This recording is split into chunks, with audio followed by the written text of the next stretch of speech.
King's Landing was a city of long shadows after sunset. All angles and narrowness, the alleys like knife scars cut between old stone and newer timber. The market's gone quiet save for a dog's bark and the rasp of broom on flagstones. From the topmost balcony of the Tower of the Hand, Ned Stark watched the darkness thicken, as if the black water itself had risen and poured into the streets, filling them to the lintels. A gull wheeled at the edge of his sight and vanished toward the river mouth. Down below, the torches along the curtain wall shivered in the wind. He could smell the harbor, tar and fish, and the bitter tang of salt, riding up the cliff with the night breeze. His leg ached. The cane they'd given him sat propped against the balustrade, polished by the touch of his hand these last days. He flexed the foot and felt the dull pull along bone.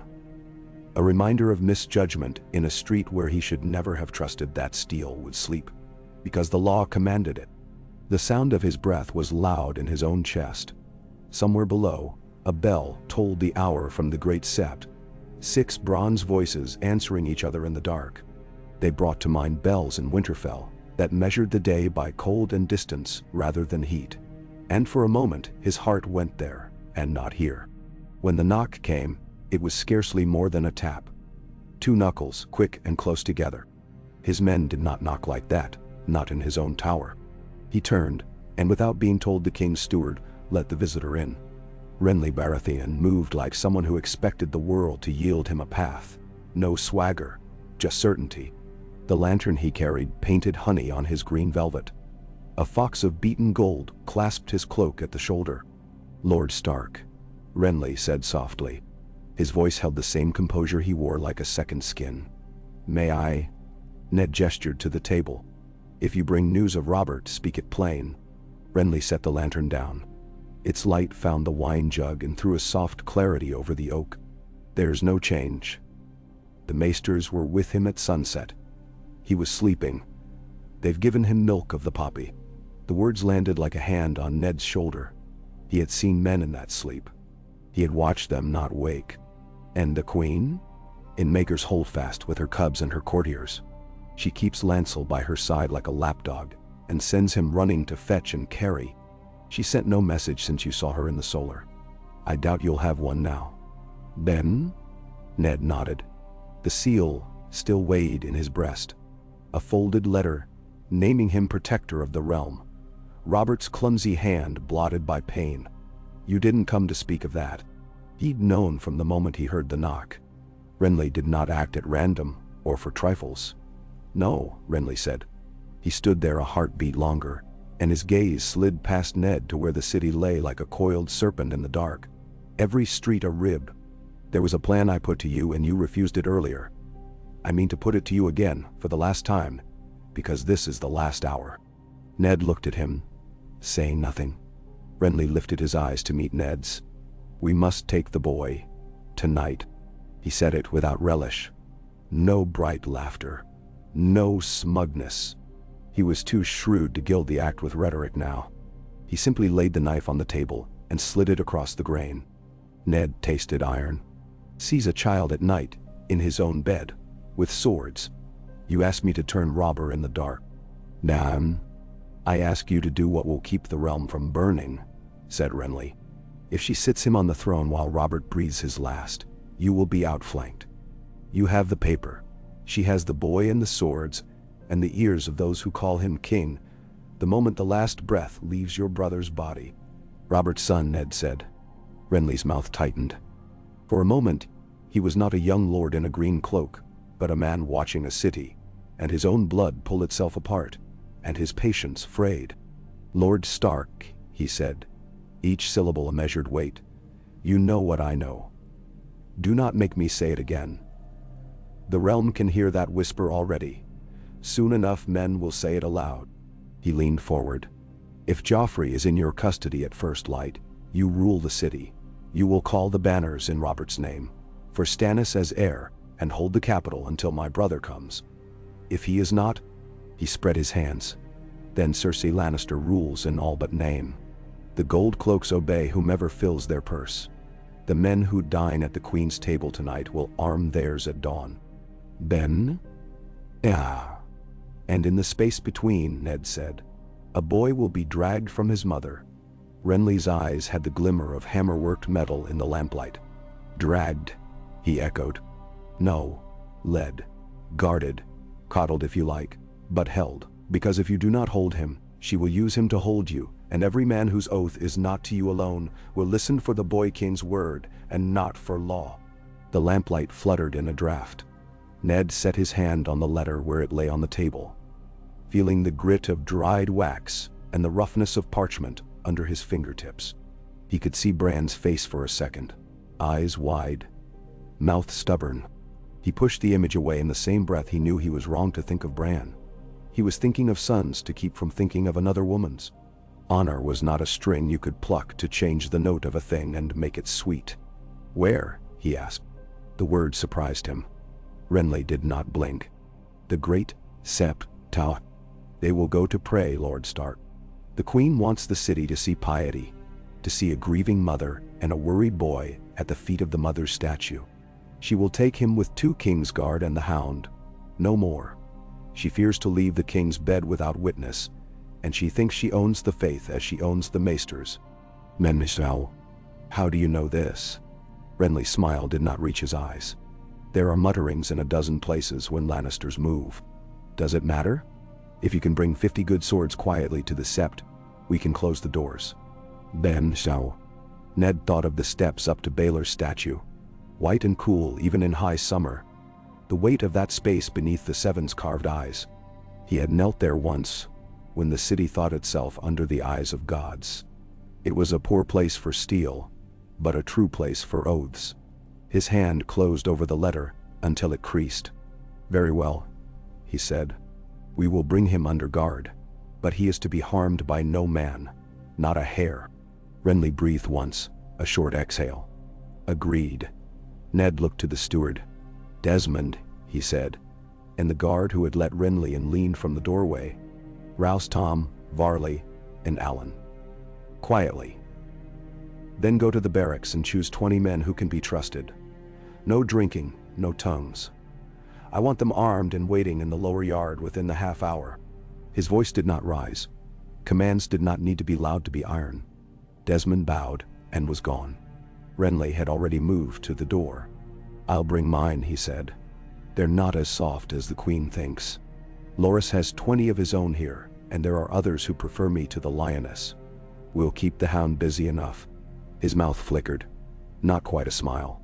Will you tell your daughters? Ned's throat tightened. No, he said. Not tonight. He thought of Sansa's dreaming face, her nearness to Joffrey in the last weeks. How quickly the boy-spoken words of the yard turned to songs in her head. He thought of Arya's quick feet and quicker temper. To put this night into either girl's hands would be to put a burning brand into one and a knife into the other. Renly took up the lantern, and as he moved down the stair, Ned heard him call softly for his men. The tower settled. The city breathed. Ned gathered the letters on the table. The one for Stannis, drafted and redrafted and still not sent. The one for Winterfell. The orders he had written and sealed to the city, watched to present at dawn. He left them in a neat stack, placed a small stone on top to keep them from the wind. Then he limped to the bedchamber. The girls lay in adjoining rooms in this tower at his insistence. Sansa had argued at first. She loved the finery and the whispers of Maegor's holdfast, the constant clatter of ladies and septas there. But Ned had moved her and Arya both under his roof.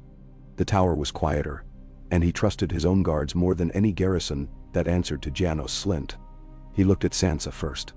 She slept on her back, mouth slightly open, lashes dark crescents. In sleep, the lines of worry gone from her forehead. She looked so like Cat at 12 that his breath caught. He pulled the sheet up to her collarbone and smoothed the copper hair from her cheek with one broad finger. Her hand twitched toward his in answer, some sense beyond waking, and then lay still. Arya had kicked her blankets to the foot of the bed and lay on her stomach, one arm flung over the side, as if she had fallen forward chasing some dream. Needle hung where she'd hidden it under the mattress, the leather-wrapped hilt peeking from the drape of the sheet. Ned eased it further in with a sigh. The child's breath was low and even. He bent and kissed her hair. She stirred but did not wake. He wanted to say words. Some father's spell that would hold them safe no matter what men did. The kind of words that old Nan might have known once. But he had spent a life where words were not spells, only promises, and promises were ropes people hanged themselves on. He stood where the moonlight soaked his boots on the stone and watched until the bells tolled the quarter, then turned back to the work. Desmond came up with Tamard and Fat Tom, their mail under dark cloaks, and behind them the 20 chosen men, rough and steady. Jory would have liked this night, Tamard said under his breath, regret deepening the gravel of his voice. Ned nodded once. Then make it one he'd respect. Quiet, no heroics. He looked at each in turn. If steel is drawn, you put yourself between the boy and the blade. Strike only to defend and do it clean. If any man breaks that, I'll hang him myself. He did not add that he meant it. They could see that. He sent Varley to rouse the captain of the gate on the riverside and have a sally gate unbarred for Renly's men. He sent Alan to fetch a priest from the sept willing to swear to what was done tonight. Evidence mattered as much as steel in a city built on rumor. While his men dispersed, a soft scuff at the stair announced a new visitor. Varys, wrapped in lavender silk, seemed to bloom out of the darkness. "My Lord Stark," he murmured, folding like a water bird into a bow. "The hour is late for so much bustle." "You know the hour," Ned said. "You always do." Varys unfolded with a little smile. His eyes, half-lidded, shone kind and incurious, twin oil lamps. "I know what the Queen wants the city to see. I know that when she walks to pray with her children, there will be fewer guards than you might expect. I know that Janos Slynt has had a visit and a purse these last hours, and another visit from another hand half an hour later. It's a very busy night for a man with so much girth." "Then, whose hands?" "The Queen's, of course," Varys said with gentle reproof. "And Lord Baelish's. He is a dutiful friend to all who pay. Yet there is a little flaw in the weave of her night." He straightened the sleeve of his robe, preparing some delicate sentence like a seamstress drawing a needle, and then left it unspoken. "It is sometimes a mercy," he said instead, "to act quickly." Ned studied the eunuch's face. He had learned not to mistake softness for harmlessness here. "If you move against me tonight—" "I?" Varys wore surprise like a robe. "Heaven forfend. I am only a whisper, my lord. Others are swords. But let me whisper one thing that may matter." He leaned closer, and the scent of lilacs came up like memory. "The boy, Joffrey, has the Hound and Sir Meryn Trant with him. Sir Boros has the Queen. The old knight will be at the king's bed. The Queen thinks the Hound cannot be cowed. She thinks wrong. He respects only two things, and one of them is not the Lady Cersei." "And the other?" Ned said. Varys' smile thinned. "Flame," he said, and bowed himself backward into the stair as he vanished. The men gathered. Renly came from the yard with Loras Tyrell at his shoulder, a pared-down company in plain cloaks, whose quality showed in their ease. There were faces Ned knew from the tourney and the king's table. Sir Robar Royce, with the bronze circle of his house, worked subtly at his throat. Sir Parman Crane, Sir Gyard Morrigan. Not 100, but nearer 50 good men than the court would have thought Renly owned. "Ready?" Renly asked. Ned took up his cane and the letter. "Ace will be." They went by side streets, avoiding the fish market, and the open squares where the lamps burned in iron cages. The air along the street of silk had a husky sweetness like honey gone to liquor.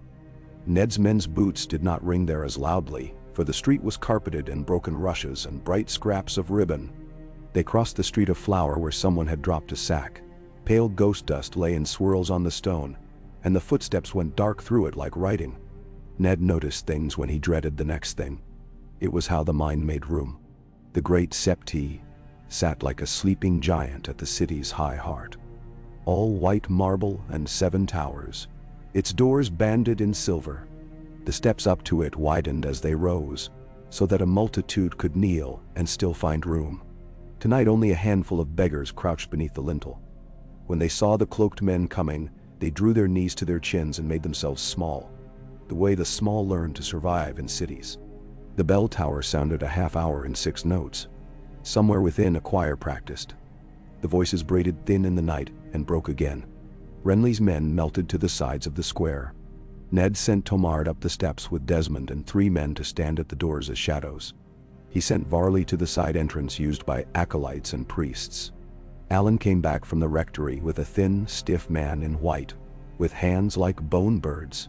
"Septon Lymond," the priest said in a voice like dry leaves. "What is to be done here must be done with witness." "It will be," Ned promised. They waited. Waiting was a winter thing, and he wore it better than these men bred to summer, but even he felt the press of it against his heart. He considered briefly the risk that Renly might turn his men against him here and make some claim with the boy in his custody. He saw Loras Tyrell's eyes in the shadow of his hood, and knew the name of one man who would not rest content with Stannis as king, while his own friend was so near the seat. Yet Renly stood quiet, one hand on the pommel of his sword, gaze lowered, as patient as if he were playing Sivas, and had all night to wait for a single move. "Now," came a whisper from the side door. Varys again faint as a breath. The small door opened outward, and a candleboy scurried through it, then froze at the sight of the armed men, turned, dropped his taper, and fled back. The door stood ajar, a wedge of yellow spilling. Renly lifted a hand, crisp and silent. Tomard and Desmond set their palms to the great doors and pushed. The iron bands shifted with a groan like old ice on a river, and the sanctuary's cool filled the square. Inside, the hall lay vast and blue-white beneath the pale lamps. The statues of the 7 rose from the floor like mountains. Mother with her arms forever open, father with his stern iron face, warrior, crone, maiden, smith, and stranger, whose hood shadowed his features. The air smelled of wax and cold stone. Footsteps clicked and set the candles trembling. Ned went forward with his cane, Renly a pace behind, their men fanning out in a practiced crescent. Joffrey was just rising from the mother's feet when he saw the first of them. He had knelt there with elaborate care. The candlelight made his hair bright as coin and his pout brighter. Beside him, Cersei stood with a small smile fixed on the face she showed to crowds in times of show. Lancel a little behind with his hand on the hilt of a sword he barely knew how to wear. Sir Meryn Trant stood at Joffrey's right with his eyes flat. Sandor Clegane loomed to the left like a cliff. For a heartbeat, nothing changed. Ned could feel the exact hinge of the moment swing before it snapped. "Your Grace," Ned said. His voice went clean in the cold air, startling even him.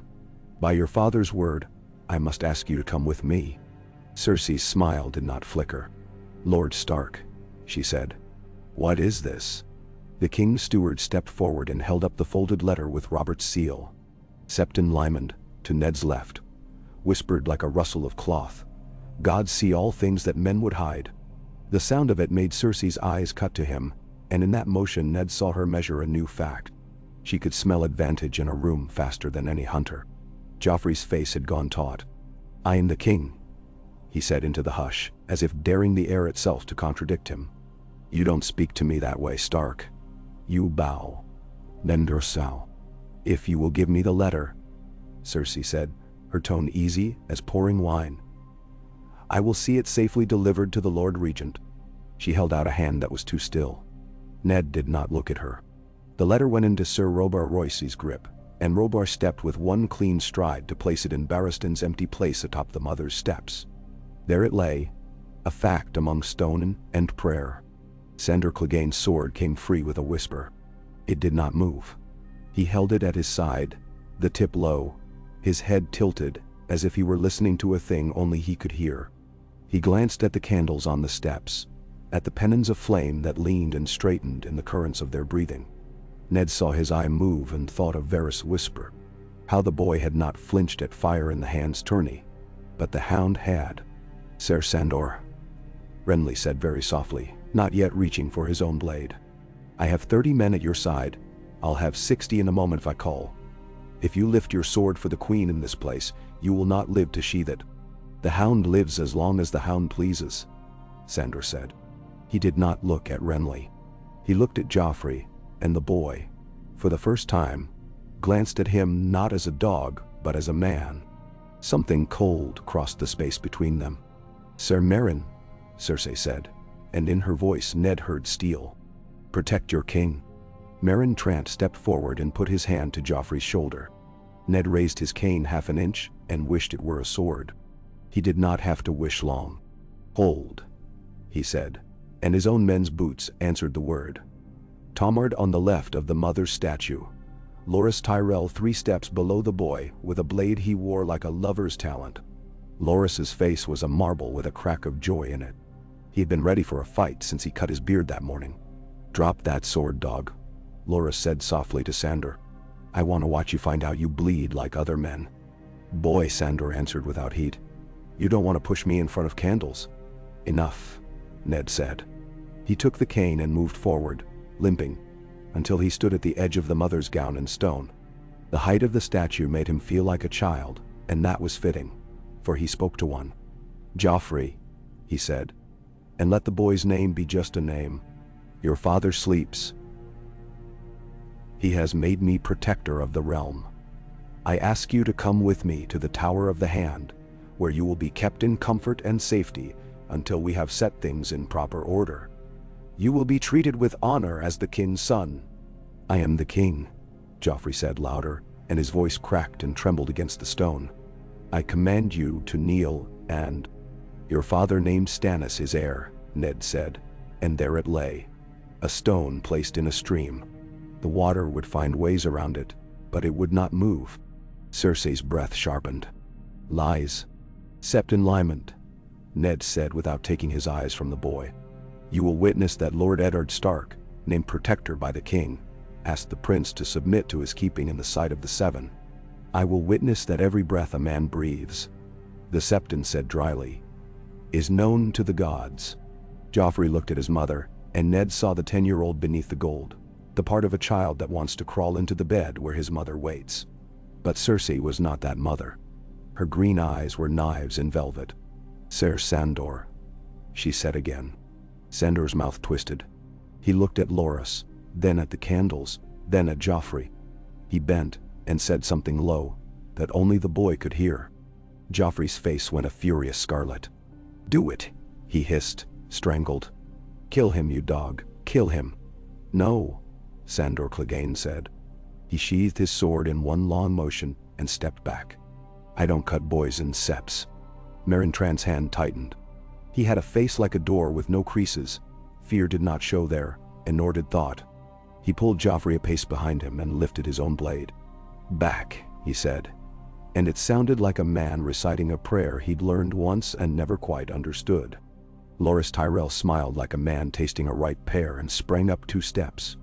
Steel flashed. 1, 2, and Meryn staggered to keep his footing while Loras' sword point held him. It would be a kill in another heartbeat, but Ned had not come here for kills. "Loras," he said, harsh. The younger man stopped an inch shy of Meryn's throat. "The boy," Ned said. "Not him." Renly had moved to the queen sidewise, the way a cat moves, unthreatening and inevitable. Parman Crane's gloved hand took Lancel's wrist and lifted it from the hilt of his sword like one might lift a child from the handle of a kitchen knife. Pretense drained. "Mother," Joffrey cried, and the word he chose doomed them. "Not queen. Not your grace." He had already chosen, because he did not know how not to choose her. Cersei drew herself up until she was all height and authority and contempt. A statue come to fury. "You are hayforks and greaves, all of you," she said, and the bitter convicting prophecy in it made the silence fulsome. "He will be king no matter where you drag him tonight. And when he is, he will hang you for this." She was looking at Ned when she said it, and she was not wrong. That was the cruelest thing about her. She could always find the truth that cut. "Come," Ned said again, and stretched out his hand. Joffrey jerked his arm from Meryn's grip as if to wrench free again toward his mother, toward the promise that the world would be the shape of his desires if he only shouted loudly enough. But Loras had already moved, quick as a thought, and put a gauntleted hand on the boy's shoulder. Not a blow, not a drag. A possessive, careful clasp. The boy shuddered under it like a hawk under a hood. "Don't touch me," he hissed. And then there were tears in his eyes of anger. And there it was, too, the other truth, that a child never believes he is a child until someone else's hand says so. Renly had the queen's sleeve, gently but firmly.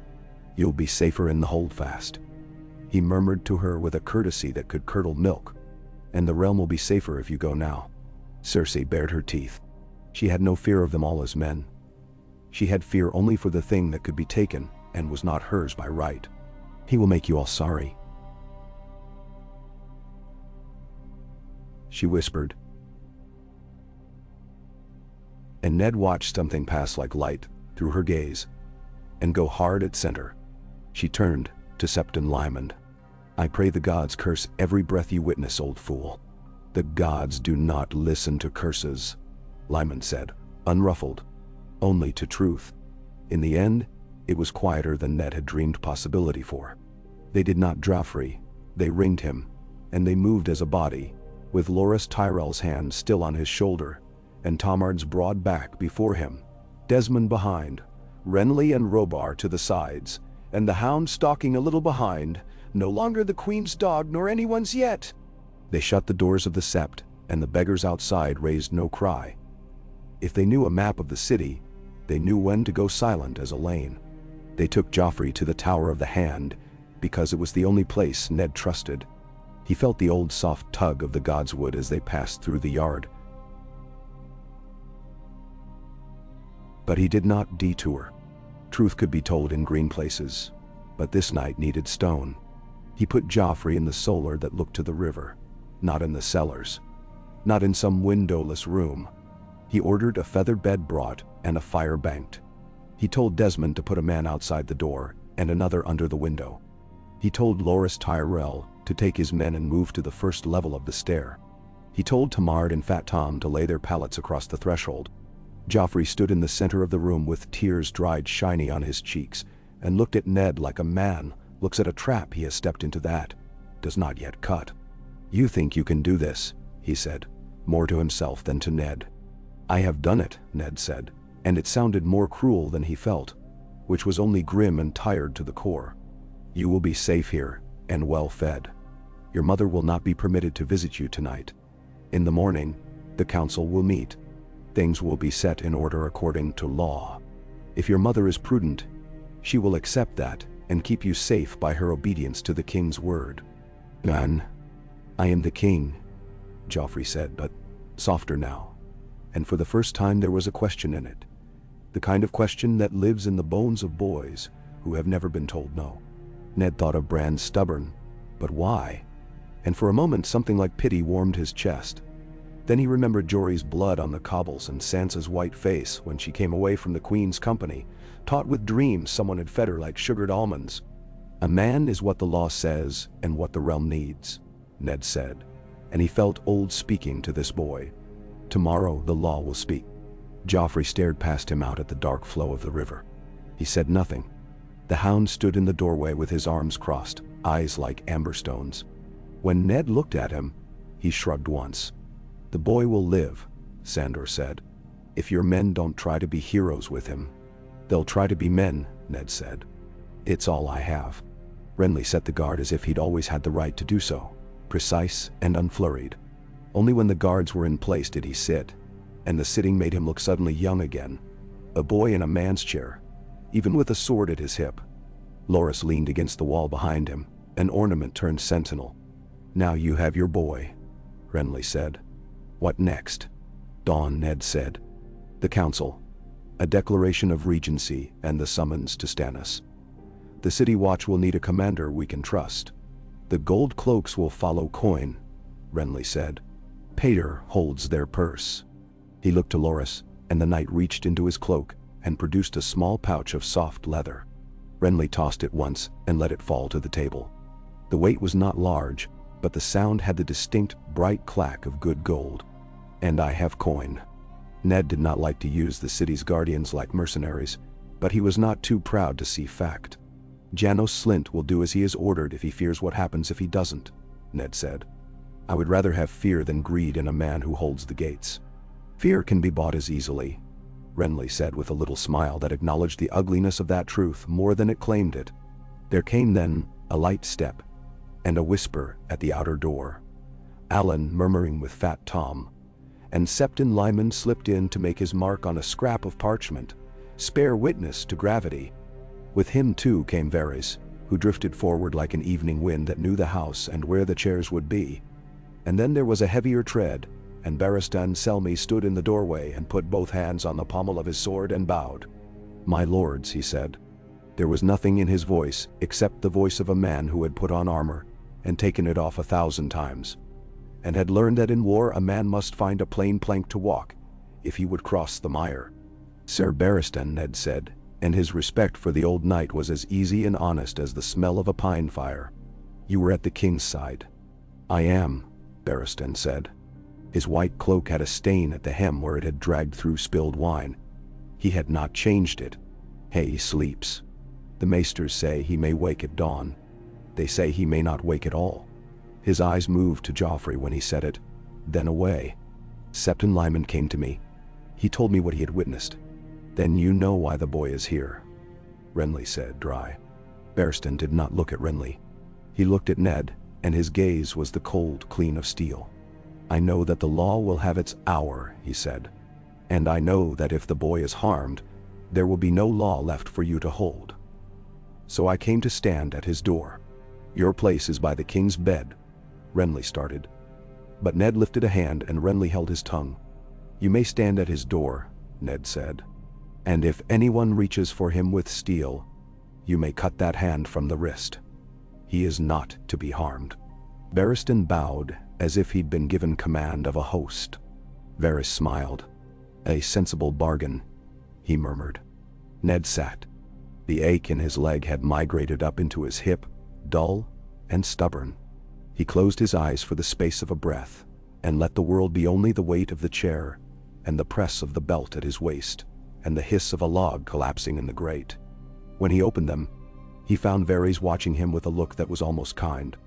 "You have done a hard thing," the eunuch said, "in a gentler way than many would have managed."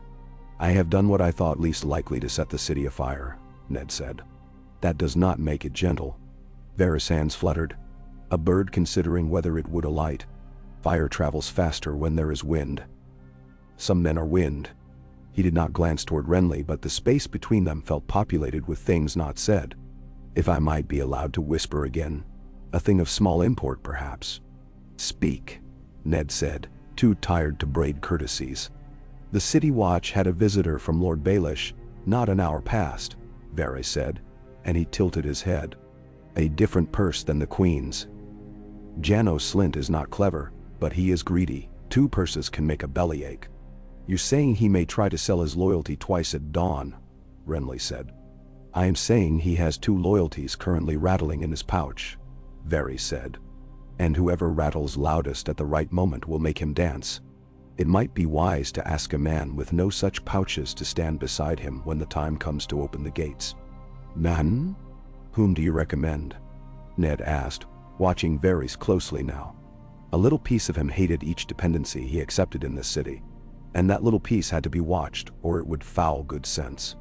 Varys' smile was brief. "Sir Jacelyn Bywater is a man of iron. He does not smile, and he does not bend. He dipped his head a fraction. And he does not love me, which is a better recommendation to some." "Find him," Ned said to Alan. "Bring him to the Red Keep before dawn." Alan moved, and Ned added, quietly. The hour deepened. Renly's men settled into their posts, like stones choosing their beds in a stream. Varys kissed his fingers toward the fire and wafted himself away. Septon Lyman took himself back down the stair with a small shake of the head that might have been prayer or sorrow. Ned wrote again, because writing set words where they would be found, like stakes marking a path through snow. He wrote Stannis at Dragonstone by the light of that fire, his quill scratching a record of treason no one would call treason once it was written in his hand. He wrote to Winterfell, "Cat, Robb, hold the north, do not be drawn south. Trust only men whose names your father spoke in your hearing when the world was whole." He wrote to the Eyrie, and then put that one aside, thinking of Lysa's fear like a bird trapped in a room, always beating its wings against windows not meant to open. He had nearly sealed Stannis' letter when the door behind Barristan hissed, and Septon Mordain slipped through, her hair in a net of silver, her cheeks flushed with exertion. She did not look to Joffrey. She looked to Ned, and went to one knee in front of him. a thing he had not seen her do even in the sept with the girls. "My lord," she said, her voice frayed fine. "Sansa is awake and weeping. Arya is not in her bed." Ned put the quill down so carefully that the feather did not quiver. Of course Arya was not in her bed. "Where?" "We cannot find her," Mordain said. "And the castle is afire with rumor. The queen's women are up. The Lannister men move in the holdfast. Sir Boros." "Send 2 of my best to search," Ned said to Tomard without turning. "The gods would first. After that, the kitchens. Then the old vaults." The child would go where the shadows wrapped around her. He knew his own blood. Tomard nodded and moved, and the door swallowed him. Ned looked up then, and met Barristan Selmy's eyes. "If the queen whispers in the holdfast, she will whisper of hostages," he said. Barristan nodded once.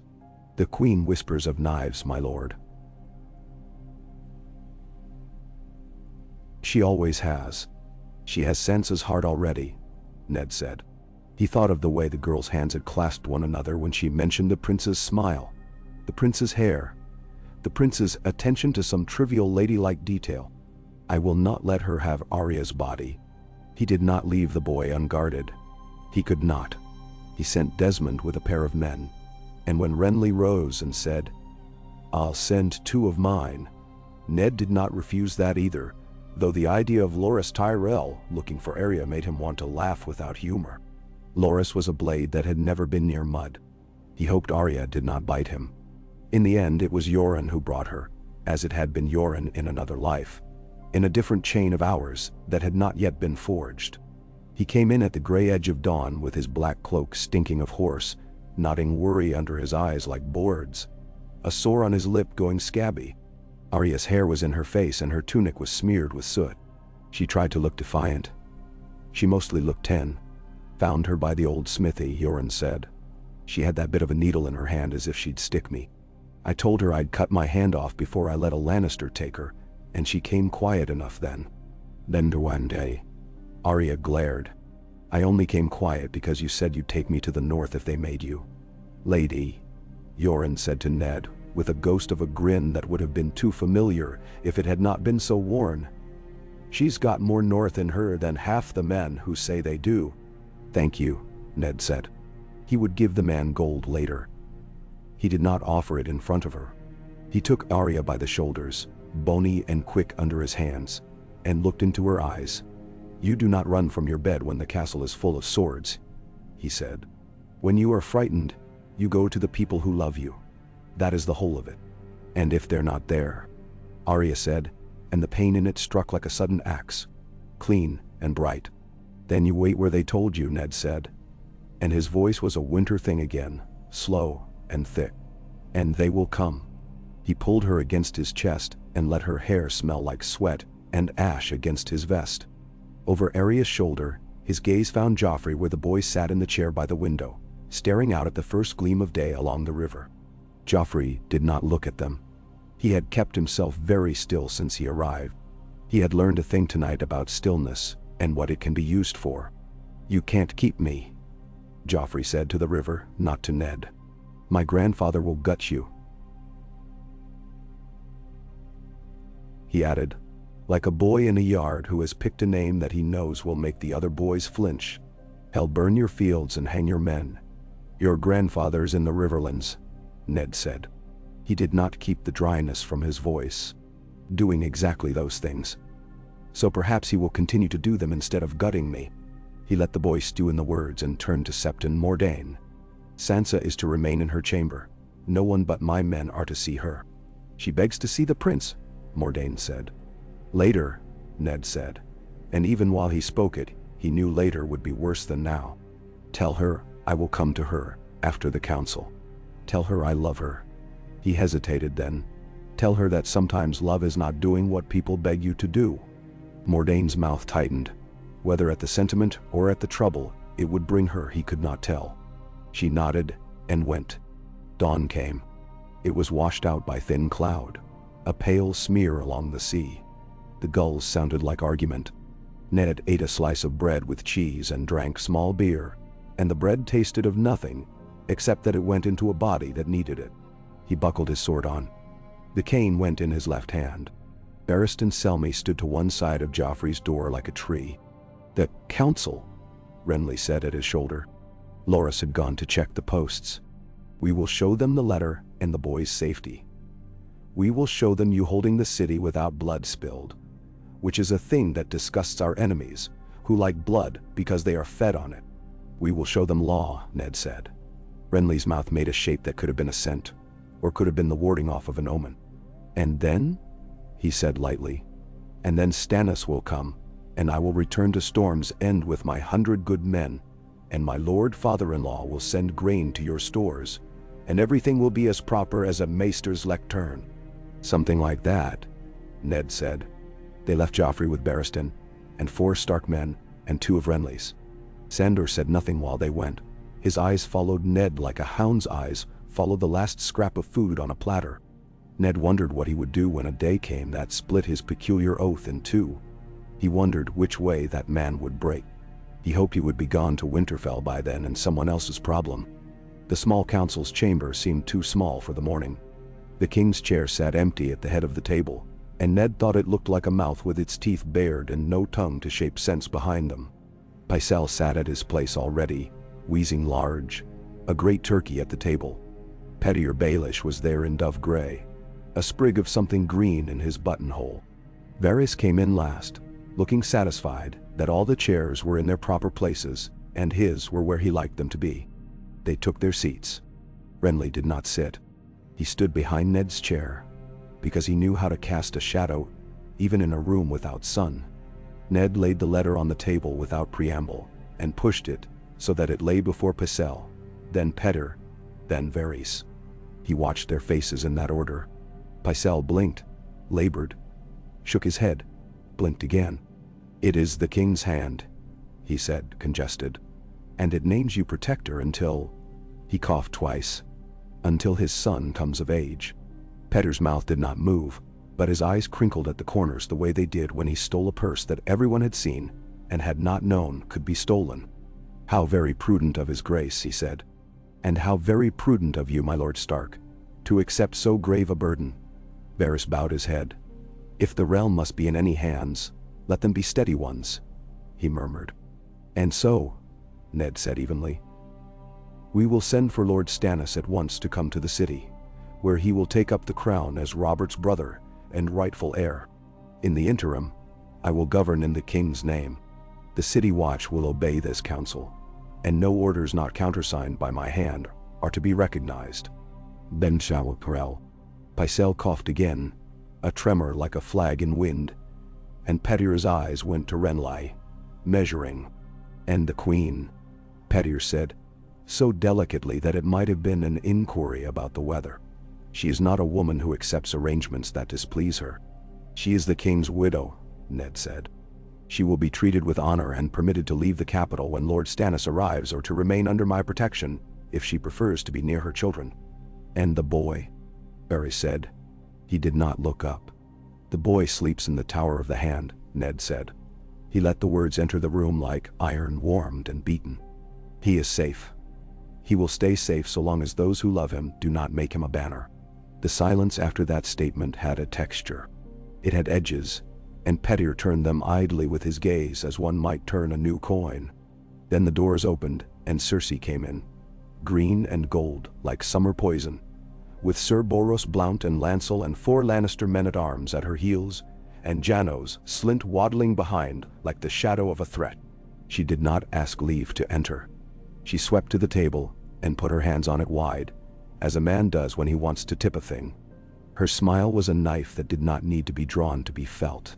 "My lords," she said, "I had not expected to find you in session at so early an hour, and without your king." "His grace rests," Ned said, not rising. "The council meets at my order." "Your order?" Cersei repeated, savoring it. "How strange the world becomes while we sleep. Men who can barely walk without a stick decide to move kingdoms." She let her glance flick to Renly, then back to Ned. "Where is my son?" "In safekeeping," Ned said. His voice did not move. He did not know if his heart did. "You have stolen him," Cersei said. Her words carried through the room like white wine, clear and treacherous. "You have stolen the king from his mother." "Your son is not the king," Ned said. And there it was. The moment when the plank you had chosen must be crossed, no matter how the mire sucked at it. Robert named me protector. He named Stannis his heir. When Lord Stannis arrives, he will be crowned. Janos Slynt made a little sound, half like a cough, and half like a laugh swallowed wrong. Pettyr's fingers touched the sprig of green at his chest and quivered there.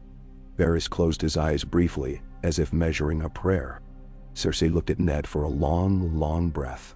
All calculation, all beauty, all hatred. "You think the city will accept this," she said. "You think men will love a cold law more than a warm child with a sword in his hand." "I think men will accept what they are paid to accept," Ned said before he could choke the words back. And Renly said, "And we have gold, and that was the wrong answer and the true one both." Cersei's smile widened, not with joy but with recognition of a field she knew how to fight on. "Sir Boros," she said negligently, "take the Lord Protector to the dungeons. He has committed treason." Boros took one lumbering step and then stopped, because Renly had taken one quick step, and Loras Tyrell had taken two quick ones in the passage behind, and the doorway was no longer a doorway, but a narrow gorge full of sharp things. Janos Slynt's eyes darted like a rat's. He flicked a glance at Petyr Baelish. Petyr spread his hands, as though to show them empty. "My queen," he said sweetly, "let us not. If the Lord Protector has your son in his keeping, do we truly wish to turn this table over? It will make a mess. We can do that later, once it is profitable." Then Cersei's nostrils flared. She looked at Janos Slynt again, and this time Janos found his courage in a strange place. It had a Tyrell stamp on it. He shook his head a tiny fraction, as if telling himself a tale where he lived to eat supper. "The gold cloaks will keep the peace," he said to no one in particular, and tried not to meet Ned's eyes. "The gold cloaks will obey the council," Ned said, and his voice, for all his loathing of it, rested easily in the great chair. "The council will obey the law. Sir Barristan will remain with his grace until the maesters make their judgment. Sir Jacelyn Bywater will take command of the gates and walls until the king's pleasure is known." "And now, Bywater," Cersei said, thrown half a pace by a name she had not thought to hear. "That ant has a spine. That is why I choose him," Ned said. She looked at him as if she could set him on fire with the force of her wanting it. For a heartbeat, he wondered if she could. Then she inclined her head very slightly, like a queen conceding the form, and not the substance of anything. "We will see your law," she said. "We will see how long it stands." She turned, and the door made way for her because she was a woman who believed doors loved her. She was wrong, but doors had no tongues to say it. When she was gone, when Boros and Lancel and Slynt went with her, and the air changed in a way that made men breathe out, Renly let a breath escape between his teeth that he might have been holding for hours. "Well," he said lightly, "that went less bloodily than I feared." "It is not dawn yet for half the city," Petyr said with charm like vinegar. "There's time." "Time for what?" Renly said. "To choose sides," Varys murmured, and picked up a candlestick to look as if he were admiring the workmanship, so that no one would see how carefully he watched their faces. Ned rose. He felt as if his bones had been cut and replaced. "I will speak with Sir Jacelyn," he said, and to Varys, "Have a raven ready for Dragonstone." "Already ready," Varys said, with pride as mild as milk. "I have always admired a man who writes letters." He inclined his head to Petyr, whose lips twisted. There was a commotion in the yard when they left the council. Small, like a squall that decides the sea is too big for it after all. Sansa stood there in a green gown, white-faced, with Septon Mordane's hand on her arm. She had no hood. Her hair shone. She looked between Ned and Renly, and then past them to the tower where Joffrey sat. And Ned saw in her how swiftly a child learns to look through men to the place she wants to go. "Father," she said. And the word was a plea and a complaint and a promise and a broken thing, all at once. He could bear any one of those, all of them at once hurt. "Please," Please let me see him. He is to be my husband." "No," Ned said. "He did not dress it. He could not. Not today. You have him like a prisoner," she said, and her hurt spilled, quick and reckless, like wine in a lap. "He will be afraid. He will think—" "He is safe," Ned said. "You must trust me." "I do," Sansa said. But the "I do" sounded like the "I do" she had been taught to say at prayers, where the words are water poured from a jar and not a spring, something you can spill and find more of. "He is not my enemy," Ned said. "And neither is his mother, if she would be wise.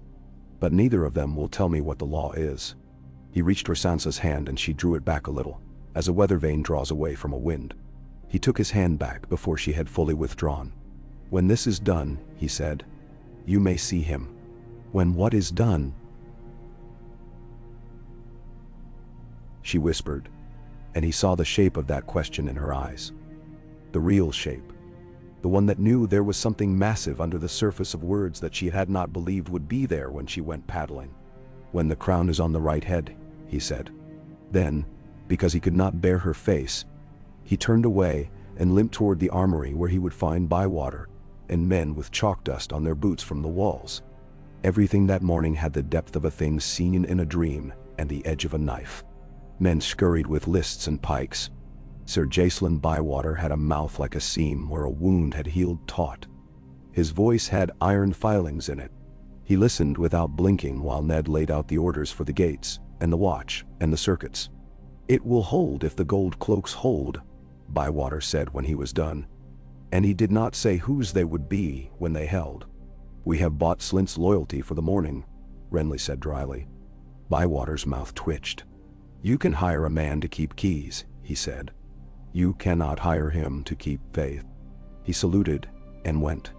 "Your creature," Renly said to Ned, "not mockery, not praise."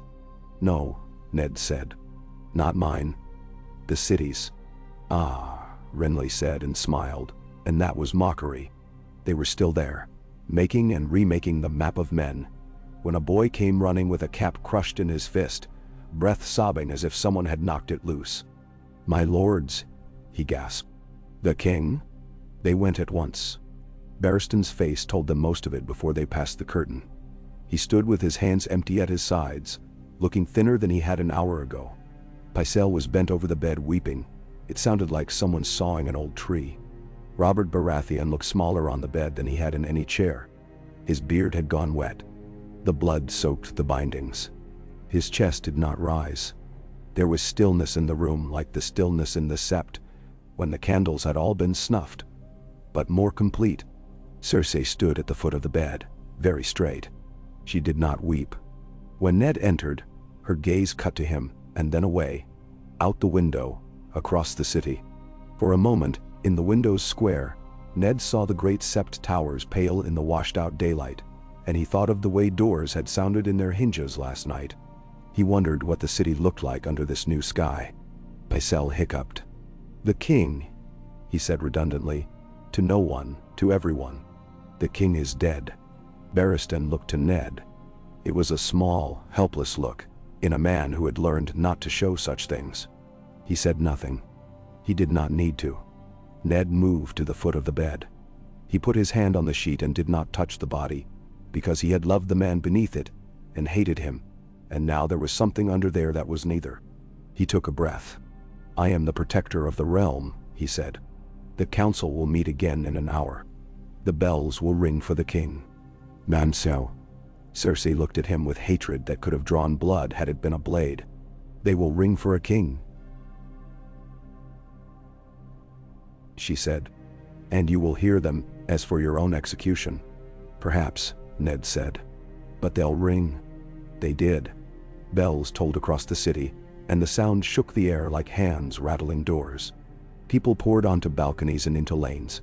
Fishwives crossed themselves beneath the mother, and sellswords counted the coins in their purses, and wondered which way they would be thrown next. The Red Keep's gates held. The gold cloaks stayed at their posts with the mulishness of men who have been told to do a simple thing, and mean to do it if it kills them. The great sept's doors stayed shut. Petyr Baelish disappeared for a half-hour, and returned with a smile like a cat that had found cream. Varys drifted from post to post like a benevolent ghost. Renly stood taller than his height, and Loras made a wall of his person at a dozen doors. Arya shadowed corners, and was caught twice and scolded twice, and slipped free a third time, and went to the Godswood where she sat with her back against a tree older than the city itself, and whispered names, not as a charm but as a way to keep from flying apart. Jorai, my... the Hound, Joffrey, Mother, Bran. Sansa lay on her bed and watched the dust motes in a sunbeam, and told herself a story where everything turned out all right, and her father smiled at her, and Joffrey smiled at her, and there were songs. She could almost hear them when the bells rang. Letters went out like birds flushed from a field, to Dragonstone, to Winterfell, to White Harbor, to River Run and the Vale and Storm's End. Men took them on fast horses with packs of food and small knives, and the sure sense that the road ahead might contain any number of heads on spikes. The Queen sent letters too. Her messengers were quieter, and their packs heavier. Someone in the Riverlands put them to the torch without opening them, and someone else hid one in the lining of a saddle and slipped away at dusk.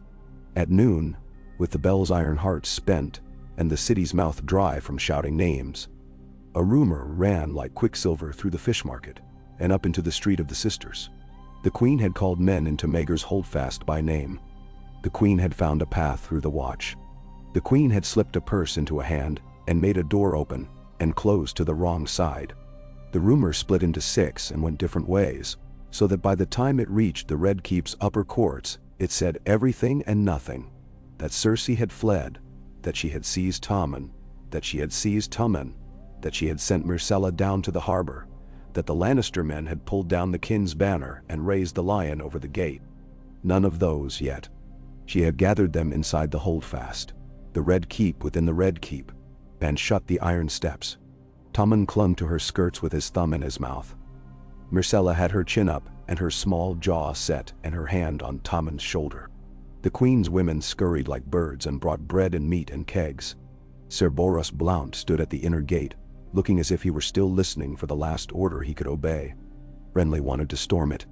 Loras wanted to be first through the door and to plant his sword in Boros. Ned said no. They ringed it and starved it quietly. If she draws steel, he said, the city will fracture. If we hold the doors shut, time will work for us. He did not say that time might also work for Tywin Lannister, who was making time his mistress one razed village at a time. Renly knew it without hearing the words. Then we must be faster, he said. They moved men. They moved purses. They moved letters like stones around a spring to make their own pool. Varys whispered in places Ned would never see. Petyr smiled in places Ned did not want to look. Bywater drilled men up on the walls, and at the gates, and in the postern, where a bag of flour had split again, and left the stone, the color of ghosts. Tamard slept at Joffrey's door when he slept at all. Barristan Selmy stood like a statue of a knight in a story, and at midnight Joffrey spoke to him for the first time, and asked him why men loved Robert. Because he gave them wine and meat and battles, Barristan said. And the boy said nothing for a time, and then very small, did anyone love him when he was in his bed? And Barristan did not answer that, because he knew the answer and knew it would do the boy no good. In the long blue hour before dawn the next day, Arya crept to the solar again, and pressed her ear against the door. She had learned that if you breathe shallow, you can listen longer. Inside, a boy slept lightly, and a knight dozed, and a fire muttered. She did not open the door. She put her palm flat against the wood, and felt the thrum of men, and the slow, slow turn of the world. She turned away when footsteps sounded, and hid herself in the stone's own shadow, where the torchlight did not go. It was Varys who came then, rapping lightly as if on a good neighbor's door. He slipped into the room and stood looking down at the sleeping boy, and Barristan watched him with that mild courtesy that hides a blade. "My lords," Varys said in a voice like the edges of sleep. "A raven from the east. Dragonstone." Ned came bareheaded, hair flattened on one side, wakefulness settling over him like a heavy cloak. He took the parchment and did not break the seal at once. He stood with it in his hand, and looked through the window into the light that wasn't yet, and then down to the words that were. Stannis' hand was neat, small, exacting. "I come," it said. And beneath it, "Send ships to escort, the harbor is watched." And beneath that, where a careful man allows himself one word not shaped like law. "Brother, ... Ned let his breath go. The plan had reached the only place plans needed to reach, another man's will. He folded the paper again and set it on the table. "We will send ships," he said, "and riders to the lords on the Roserad and the King's Road. He will need the roads to be clear of men loyal to Tywin. We will need grain." "Send to the Reach," Renly said without hesitation, and for a moment he sounded like a king. "Mace Tyrell does not love Stannis. He loves me. He loves his daughter more. He will feed a city that can give him a queen and a dowry out of its own kitchens." Ned looked at him then, and the thing that had hung between them since the night in the tower, since the Green Hand put a plan on his table the first time, showed its outline again. "Will he feed a city where your brother, not you, sits the throne?" Ned asked. Renly's smile was beautiful and as honest as lacquered wood. "He will feed a city where my wife sits beside a king," he said lightly. "Your wife?" Ned repeated softly, thinking of Marguerite Tyrell as if she were a spice one adds to a dish and not a girl. He did not scold. He could not scold men for the way they made themselves necessary in this city. He was doing it himself. "Send the letter," he said. Light came up over the river finally. It found the masts and made them like a forest in winter. It found the red of the keep, the free alleys where the poor cooked their morning pottages, the piled heads of cabbages at market, the shapes of men's faces hard and soft both. It found Cersei's window in Maegor's holdfast and slid over her cheek. She did not see it. She was busy with parchment and wax, and a cluster of men whose names she had thought about, while other women thought about curtains. It found Jaime Lannister 30 leagues away, riding through dawn mist with his hair like gold fire under a hood. He did not slow when the light touched him. He thought of a brother in a skyless sky and a sister in a nest. He thought of a child with a mouth like his own. He thought of killing a king once to save a city, and he wondered what you called killing a city to save a queen. It found Tywin Lannister exactly where the rumor had him, at a long table strewn with crusts and maps, his fingers stained with ink and men's fates. He did not look up when light came. He told a man to sack a village and send the smoke up where someone who mattered could see it and think. "I can smell your reach." He told another to bring him 10 mules and 2 iron-banded chests, and to make sure both chests reached Janos Slynt. "If one does not," he said, "you may open the other and put your head in it." It found Robb Stark north of the neck, not yet a man grown, standing on the gallery of Winterfell and looking south, feeling the pull in his ribs, like the first pain before a winter cough settles in. He thought of his father's letters and the words banners and men and duty. He thought of how the yard sounded when men trained, and how Theon Greyjoy grinned when he shot well, and how the heart of a boy can contain a man's oath if you fill it early enough, or break. The day was only beginning. There were 2 ships raising sail for Dragonstone, and a man named Saladhor San hawking for more gold than he was worth, and a small boat with a boy in it going downriver with a message that had been cut into his hair in the old style with a knife. There was a place at a tavern where the city watch drank beside men who looked like farmers and had hands without callus. There were girls who were women and boys who were men, and none of them knew yet what sort of summer this would be. There were ravens rising like curses and like prayers and like news, and they were all the same bird until someone read them. Ned stood at the window when the sun fully cleared the slope of the roofs, and he felt very old and very young, and in exactly the wrong city. He thought of the Godswood, as it is in Winterfell, of the heart tree and the moss, and he tried to imagine the faces of the red weirwood here seeing what he had done. He could not. There were no eyes here he trusted. He put his hand flat on the stone sill and felt it cold at the marrow.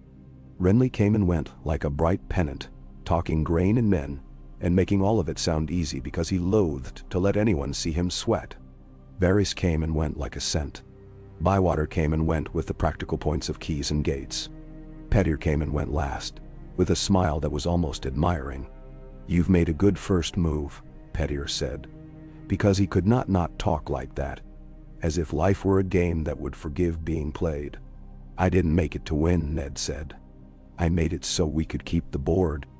"Ah," Petyr said, and it was almost genuine. And for a moment Ned saw the boy Petyr must have been once. The boy who had thought that if he could just be clever enough and agile enough, he could get out of any trap. "But the board is the thing, my lord. There's always a board." He left with that, and the room was quiet, and the fire popped, and Joffrey stared again out the window. Ned was about to speak when the boy asked, very abruptly, "Will Stannis kill me?"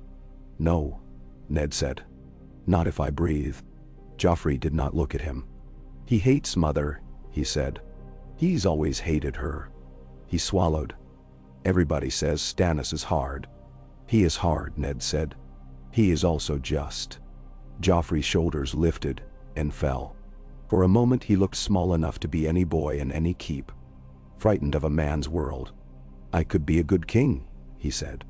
It came out as if he had not meant to say it, as if his mouth had betrayed him with a truth from a depth he did not know he had. Ned did not say yes. He did not say no. "You could be a good man," he said. That was the only thing that mattered, and the only thing the crown could not require, and the only thing the crown could not forgive. Joffrey turned then and looked at him with a hatred that had shape and reason. "If you take it from me," he said, "I will take something from you." "You have nothing I value that is not your own life," Ned said, not cruelly. "And I intend to keep that for you too." He did not say the words, "You do not know what life costs, boy."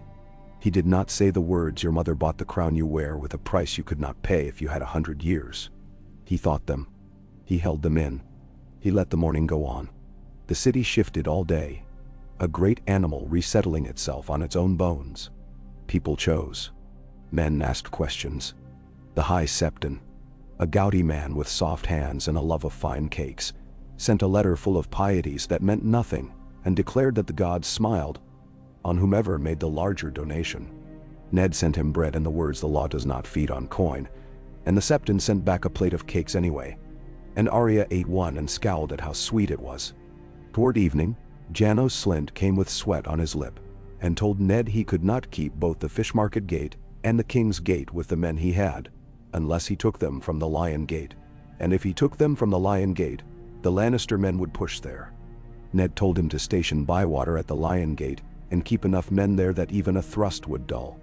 He did not tell him he knew about the chests he had taken. He did not have to. Janos wiped his lip again and went away with the gait of a man carrying more than his own belly. That night, the first night with a dead king and no new one, the city lay as still as a man holding his breath to see if a thing he did not want would happen. Ned slept for 3 hours in a chair and dreamed of the sound of a boar in a thicket and leaves the color of old blood. He woke in darkness and did not know where he was for a moment. Then he did, and he felt that change lay like a knife across his knees. On the third day, a ship came back with a black and gold banner at its mast, and behind it 3 more, fat-bellied with men and arms. Salad Horsan strutted the quay and counted coin while his men hauled rope and drank, and laughed too loudly. On the 4th day, the Queen's men in Maegor's Holdfast sent out a servant with a basket of chamber pots to be emptied, and a letter in the folds of his shirt naming names and prices. Bywater's men took the letter, and took the pots, and sent the servant back scrubbed.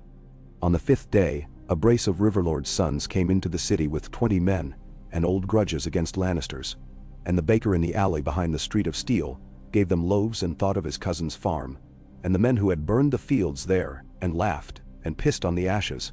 On the 6th day, Renly came to Ned's chamber after dark with Loras behind him, and said, quiet in the way that means everything is loud outside, "If I mean to be king, this is the hour to say it." Ned looked at him a long time. He saw a man he could like as a brother if the world were different. He saw a man who loved life like golden wheat, and believed he could remake the world into a harvest that never ended. He saw a man who could be a fine captain, and a fine husband, and a ruin of a king. "If you mean to be king, say it somewhere else," Ned said. "If you mean to be brother to one, say it here." Renly smiled, pained. I will be whatever makes the city not bleed, he said. Then be Renly, Ned said. Not Robert, not Stannis, not a king. Be Renly and hold your men and make Mace Tyrell think of bread first and banners second. Renly nodded. I can do that, he said. Whether he did, the gods and the days would tell. On the 7th day, in the hour before dawn, the great sept's bells rang in a measure none of them had heard before. And men woke with their hearts racing and thought, has someone died? Has someone been crowned? Has someone taken a door? And they went to their windows and to the streets, and they asked their neighbors, and the neighbors asked theirs, and the sound of the asking filled the city like smoke. It was only morning prayer. The acolytes had changed the hour without telling anyone. The city laughed in embarrassment, then in relief, and laughter is the best place for rumors to seethe and catch. And so they went running faster than before. On the 8th day, Stannis Baratheon's sails showed on the horizon, like a line of blunt-nailed fingers groping toward land. That day had its own knives in it. That was a different plank across a new part of the mire. Before the ships were in, Cersei Lannister made a move Ned had not expected. She sent out a single man under a white flag with 2 children beside him.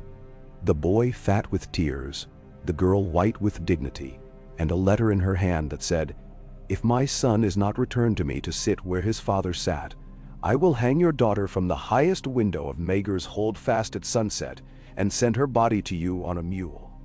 Ned did not show most men that letter. He showed Varys. He showed Renly. He showed Barristan.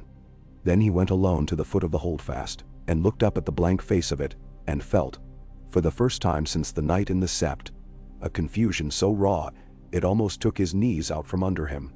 When he turned, Varys stood there as if he had been at his elbow all the while. "She will do it," Varys said very softly. And the softness was a bandage, not a reproach. "She will do anything." Ned nodded once. His throat worked. "So will I," he said. "To keep my daughter alive." He closed his eyes. He opened them. He looked to the harbor where the sails were coming as sure as winter, black with a golden flame. "Then we must be very careful," Varys said. "About what anything means." He looked up at the Holdfast and down at the harbor and at the city in between. At the steps of the great Sept, which had seen a boy taken without blood. At the Tower of the Hand, where that boy sat and learned that walls are not a game you always win. At the gates where men in new painted cloaks leaned on spears and tried to imagine tomorrow. Words can be doors too. Ned stood in the shadow of the Holdfast and thought of a boy who was not a boy, and of a law that was not words on parchment, but a way of holding men to something they would rather not feel. He thought of Sansa's face when she said please, and Arya's hand on the old oak in the Godswood, and Kat's voice saying my love where the road bends. He thought of the north, and of snow, and of wolves. He thought of Stannis and Renly and Cersei and Tywin, and the Blackwater and the bells, and the men who had knocked softly, and the doors that had opened, and the ones that had not. He thought of all of it, and put it away in the place where a man keeps the thing he must do. He turned to the messenger with the children. "Tell the queen," Ned Stark said, "that she will have her son when she opens those doors and walks out with my daughter at her side. Not before, not after." His voice did not shake. "And tell her if she hangs a hair from Sansa's head, I will hang her for it in the same place. Tell her I swear it on the gods I do not pray to." The messenger swallowed. He looked at the children beside him, and at the men with spears, and at the tower and at Ned. And then he turned and went back through the iron door. And the city drew breath and waited to find out what sort of day this would be. Up on the highest steps of the great Sept, the statues watched without eyes. In the Tower of the Hand, a boy looked at the river and told himself he would not cry. On the walls, a hard-faced captain looked down and told his men, "You keep your pike steady. That's all. You can be heroes some other day." Bell. In the harbor, the first ship from Dragonstone turned its prow toward the quay, and its wake ran silver like a line drawn in the water to show where the city might end and something else begin. Okay. The messenger went in through the iron door, and for a time, there was only the noise a city makes when it keeps from speaking its fear. Vendors banging shutters up because mourning is a habit stronger than worry. gulls railing at the gulls who came late to the offal, a cartwheel clacking where the paving stones had risen. Men on the ramparts shifted their weight on their feet, because waiting hardens the knees. Ned stood with his hand closed around nothing and made himself feel the shape of his fingers, the rise of each knuckle, the old scar along the index from an axe haft that split in an umber's yard when he was a boy. The body was a true thing when the world was not. When the iron door grated again, it brought out Cersei and her children into the place where the Red Keep's shadow lay long upon its own stones. She had chosen her gown for the hour, a sober green with no embroidery, hair braided back so it did not look like a banner, and for a moment the sight of her with Tommen pressed to her hip, and Myrcella's hand in hers would have fooled a man who had never seen a trap baited well. Sansa came after, flanked by two of the Queen's women and a pair of men-at-arms with lion badges that shone as if they had been polished all night for this. Septon Mordain, tight-mouthed, walked at Sansa's shoulder with her old dignity held like a book between her palms. Sansa lifted her chin when she saw Ned at the base of the steps, then bit hard on her lower lip to make it stop trembling. She had never looked so much like Cat. Cersei saw the glance pass between father and daughter and took pleasure in it, the way some people take pleasure in a clear wine. Nothing showy, only the ease with which it goes down. Lancel stood behind her with his jaw set as if that would make a man of him if he held it long enough. "You will return, my son," Cersei called, and her voice cut on the clean morning like frost on a bucket's rim. "And I will return your daughter." She paused, letting the order of the names settle where she wanted it. "We will walk to the middle of the yard and exchange. No archers, no cleverness." "No cleverness," Ned answered, and did not look toward the parapet where Bywater's men stood like set stones and stared at nothing in particular. He had sent Barristan to fetch the boy, and now the old knight came, white cloak plain in the pallid light, Joffrey beside him with his face like a fist forced open, Tamard and Desmond, Loras with his men, Renly a little behind, Varys drifting as if he'd come to admire the way the sun took to ironwork. Petyr was absent. Petyr had a gift for not being seen when things were to be measured and named in public. He would be measuring elsewhere. They walked. There was a point where shadow gave way to sun, and all of them were briefly blinded. Ned heard the hiss breathe through more than one mouth when the light hit the lion's enamel shields. He smelled Myrcella's perfume. Something faintly of orange peel and roses, and under it the human things. Sweat, the stale wool inside a soldier's hauberk, a child's warm hair. Joffrey's eyes never left Cersei's face. Sansa's never left Ned's. They met at the place where the stone had a chip out of it from a dropped pike decades before. Two mothers had argued there, and one had pulled the other's braid until hair came away in a fist. The keep remembered such things in its own way. "Take her," Cersei said, and moved Sansa forward with a hand that looked gentle and was not. Septon Mordain went with her one step, then stopped when Boros Blount's sword came half out of its sheath, with the slow scrape of a threat practiced to sound casual. The Septa's mouth went thinner. She stood as if rooted. "Take him," Ned said, and Barristan guided the boy forward. Joffrey tried to pull his arm free once, a jerk that would have been more effective if he had been heavier or older. Barristan did not tighten his grip. He only did not let go. They passed. For a heartbeat, the two children were side by side, so close their sleeves brushed. Joffrey could have looked at Sansa then and spoken her name. He looked at his mother instead and tasted scorn like a coin. Sansa looked at the boy and saw that the line between his eyebrows was not a line, the way a grown man's is, but a crease where a child's skin had folded on itself to make a shape it did not know how to keep. She saw that and then forgot it, because her father's hand was on her shoulder and she was breathing his breath, and the world shrank to the space between them. "Are you hurt?" Ned asked, and his voice was the one he had used when she stumbled as a little girl and skinned her knee on the Bailey stones. "No," she said, and for a moment it was true. She stopped, because she had meant to say, "He will forgive this once I explain," and the words slid away from her before they were a thing she could catch. Cersei took Joffrey's face in both her hands and kissed each cheek, then his forehead.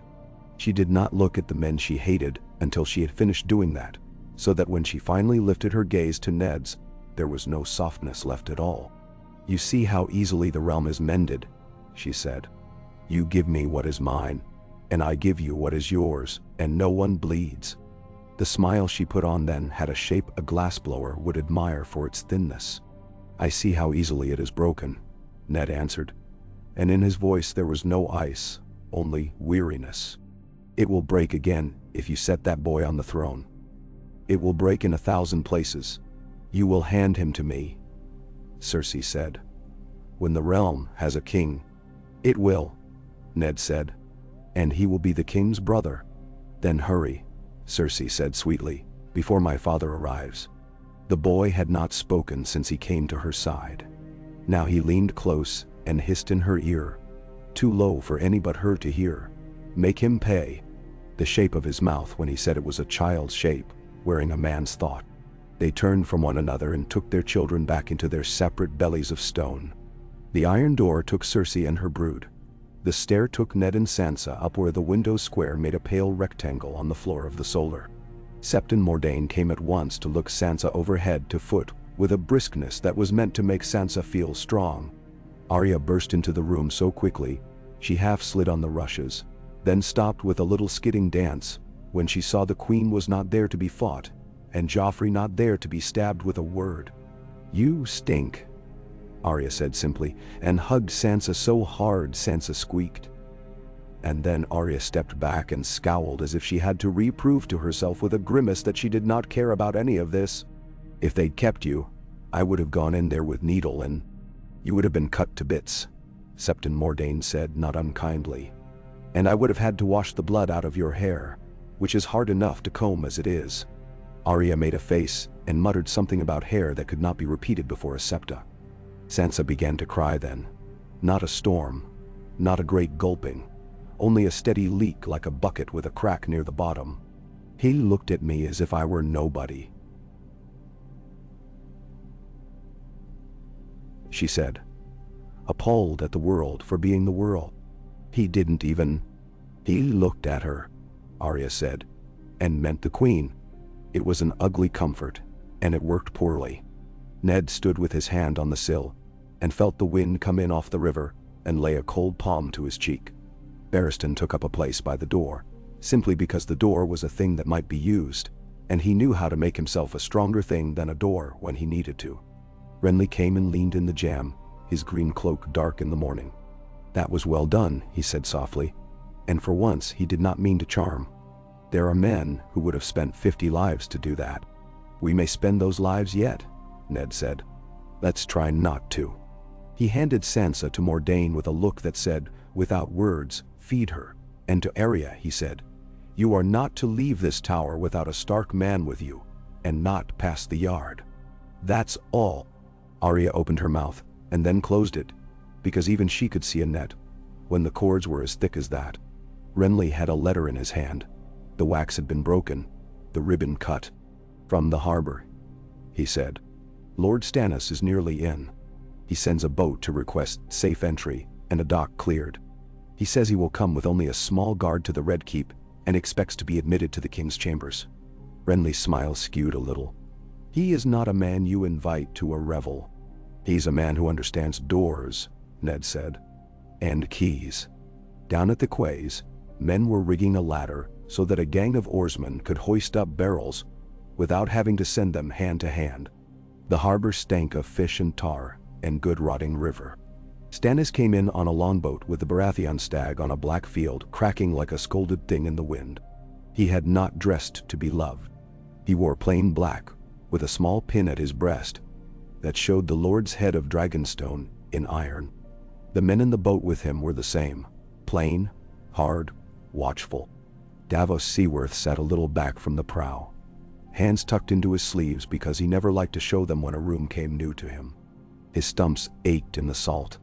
He looked up at the Red Keep and saw it like a cliff with small doors cut into it for rabbits. He did not like cities. He liked things that had only the one meaning, a mast that must be climbed, a knot that must be struck true. Cities traded meanings the way they traded coin. A thing might purchase your supper 1 hour and your life the next.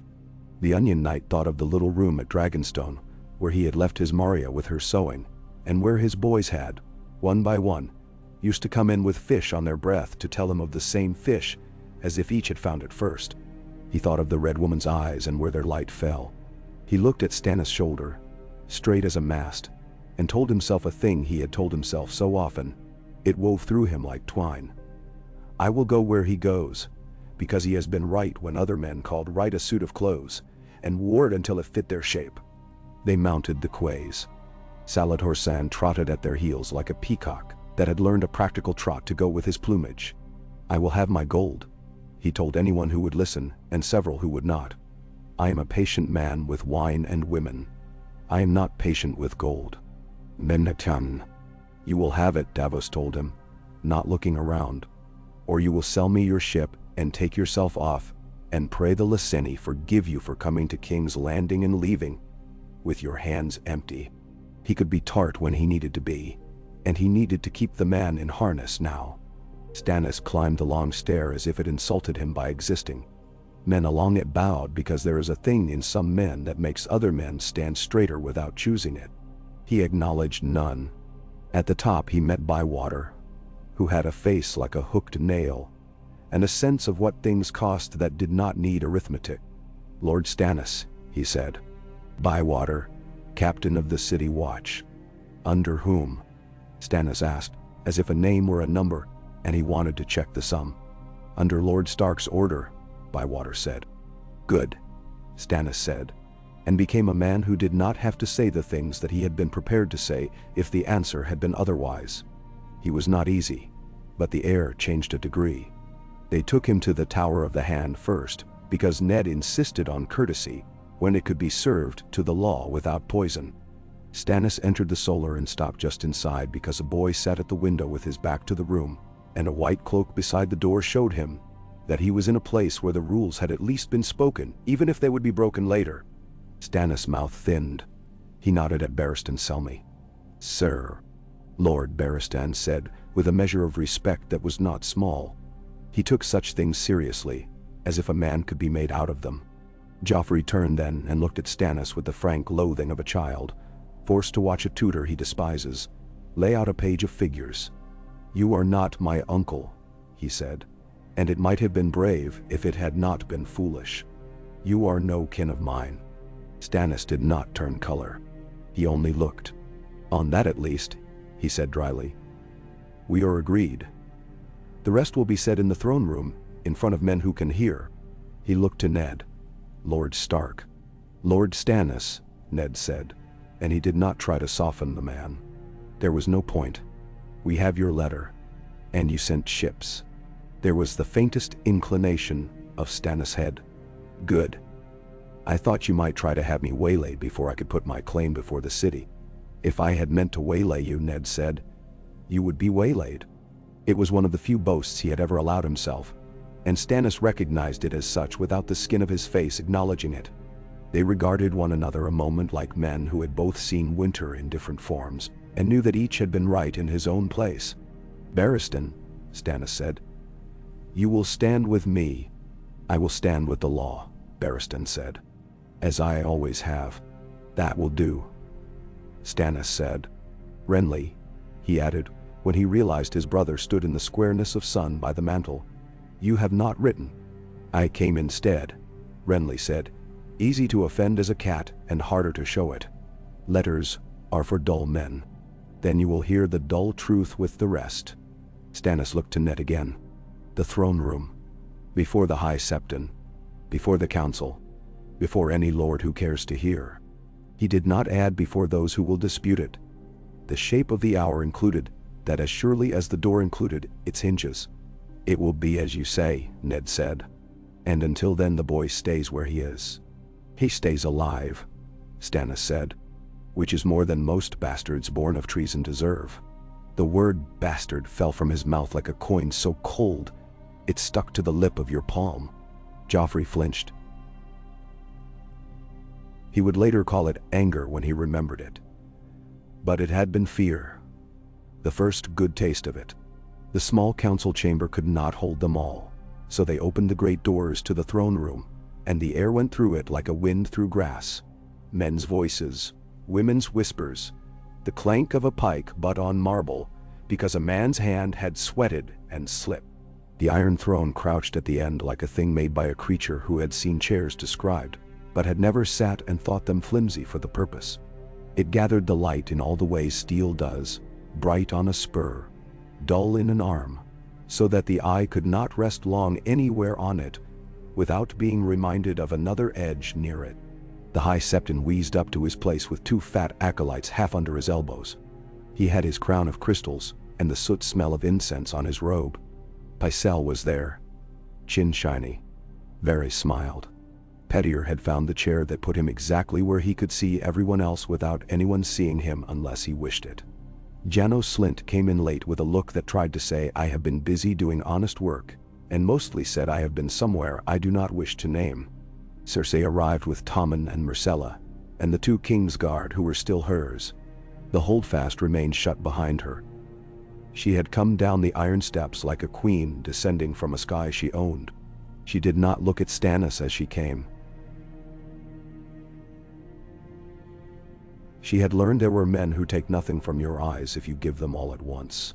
She looked at the throne, and then at the empty step below it, and at Ned in the place where a hand stands when he says the words a king should say and cannot.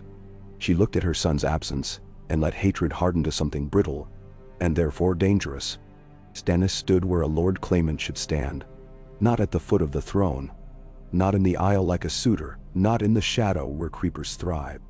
Davos took a place behind him and to his right, because he had learned to be the place where the wind comes from on a ship when a man needs it to blow true. Salad Horsan had found a pillar to lean on, as if he might be paid extra for looking like a curiosity. Ned produced the letter. Pycelle made a meal of reading it, chewing each clause until he could swallow it without choking on its meaning. "Protector," the old man said at last, and relinquished the parchment to the air as if it were an eggshell, and he feared yoke on his hands. "Named until the king's heir comes of age. Lord Stannis," Ned said, projecting his voice so that it made the far walls acknowledge it and drop a little dust. "Makes a claim as the king's brother. He has sent for the lords to come and hear it, and they will come. Until they do, I hold the city and the boy under the king's seal." "Nemchawa." Cersei laughed, and the laughter was a thing she had taught herself to make the way some women teach themselves to weep prettily. "You hold nothing," she said. "You hold a child you have stolen, and a city you think is a book. We shall see how long either was made for your hands." Stannis did not speak until her words had settled, and men had had time to consider their edges. Then he said, "The king you put to bed is dead." He named his heir. Robert's son by Queen Cersei would not be a king, even if he were Robert's son. He is not. I will put my hand to paper for any man who asks. The Baratheon line is black of hair. That is the truth whether men like it or not. Jon Arryn died for reading it. I do not die for such things. Then they're all black of hair, Pettier murmured for the benefit of the men nearest him. And more than one head bent because there are men who love to catch a phrase before it goes to market. Tubbo Mott's apprentice boy, Gendry, had been found the day before with a blunt kindness and half a purse. He stood now in the shadows with a stark man's hand on his shoulder and looked like what he was, a piece of proof that had no idea of its value. You could not put a boy like that in the middle of the floor and call him a law, but you could show him in enough corners and the corners began to look like one room. Cersei's chin lifted. "And so you bring a smith's whelp to court?" she said, and she made the word whelp do as much work as a whip. "Look at this starved realm," she went on, voice carrying. "Listen to the bells that rang for a good man men loved because he made them proud, because he spared them time under the sun with wine and meat. Stannis would give you law instead. He would weigh your bread and tax your laughter. He would make you all as thin as his face. Better thin and true than fat with stolen meat," Renly said before he could stop himself, and a ripple ran through the room because men will always laugh first where they can. It died as Stannis' gaze turned on him. "You will speak, little brother," Stannis said.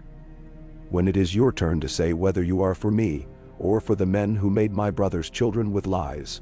The word lies, when the air caught it, felt like something thrown into a pen of dogs. Men looked at each other. The High Septon made a pious sound like doves cooing, then realized doves are eaten and shut his mouth. "Enough," Ned said into the swelling. "The lords will come. In 3 days, in 7, in 12 tar. We will hear them. We will show the king's hand and the truth of hair and bone. We will do it as the law commands, not like raiders who come at night and burn what they cannot carry." He looked at Cersei, and grief for Robert made something raw in his voice. "You could have prevented this. You could have told the truth. You could have asked mercy and received it for the children. You chose pride. Choose better now. Stand down and we will give you safety and Winterfell's word on it." Cersei smiled in a way that made men take a step toward the doors without meaning to measure themselves against how far they might have to run to get out if the room caught fire. "Mercy," she said, and turned the word like a jewel to show a face no one had seen before. "Ned Stark asks me mercy. When the day comes that the wolves show mercy to the lion, pigs will wear rings on their fingers and hold scepters in their hooves." She is not wrong, Pettier thought. And then thought, she is wrong about which creature I am. Stannis did not wait for the dance to begin again. He turned to the High Septon. "You will call the lords within 7 days, he said. "You will make the sept ready to hear the realm's claim. And you will not sell your blessing twice before the hour." Bender rewinds. "My son," the Septon began, flustered.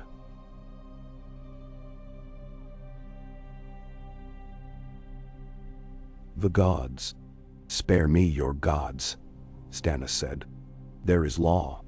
The room did not love that, but it recognized it. Law has its own music, and men who have heard drums all their lives will stand still for a trumpet, even if they despise it. Cersei took Tommen's hand and put Myrcella's into Lancel's, and turned without bowing. "We are done here," she said, and she made it sound like the end of a story and not the beginning of a fight. She walked away with her head high, leaving a faint scent of something green and bitter in her wake that might have been crushed leaves or anger. "I will take my men to the walls," Bywater said to Ned under the cover of voices. "If a lion's tail shows at a gate, I prefer to step on it early." "Do it," Ned said.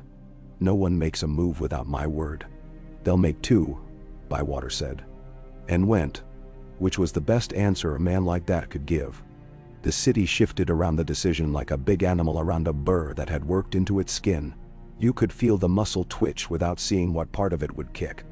At the Street of Steel, Tabo Mott spoke to anyone who would talk of iron's virtue, and shook his head at customers who wanted nails and not truth. At the Street of Sisters, the women who sell kisses leaned in their doorways and asked men in gold why their purses did not jingle as loudly now that the bells had stopped. Down by the mudgate, a boy fought another boy over which king would give him bread, and they both went home bloody and neither with bread. That is the way of cities. Ned found Davos in a small chamber Varys had lent them. The eunuch claimed rooms as easily as a rich man claims chairs, and they spoke with the plainness 2 men prefer when they could not waste time on ornament. "He is not loved," Davos said without apology for speaking of his lord. "He is right. He is always right. They will not thank him for it." "They do not have to," Ned said. "They have to obey." "Aye," Davos said. "Until they don't." He rubbed the stumps of his fingers through his sleeve. "He brings with him a red woman with hot eyes. I do not say her name for fear it will set something off in the room.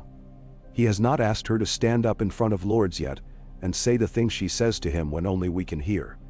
If he does, the sept will feel like dry rushes thrown at a torch."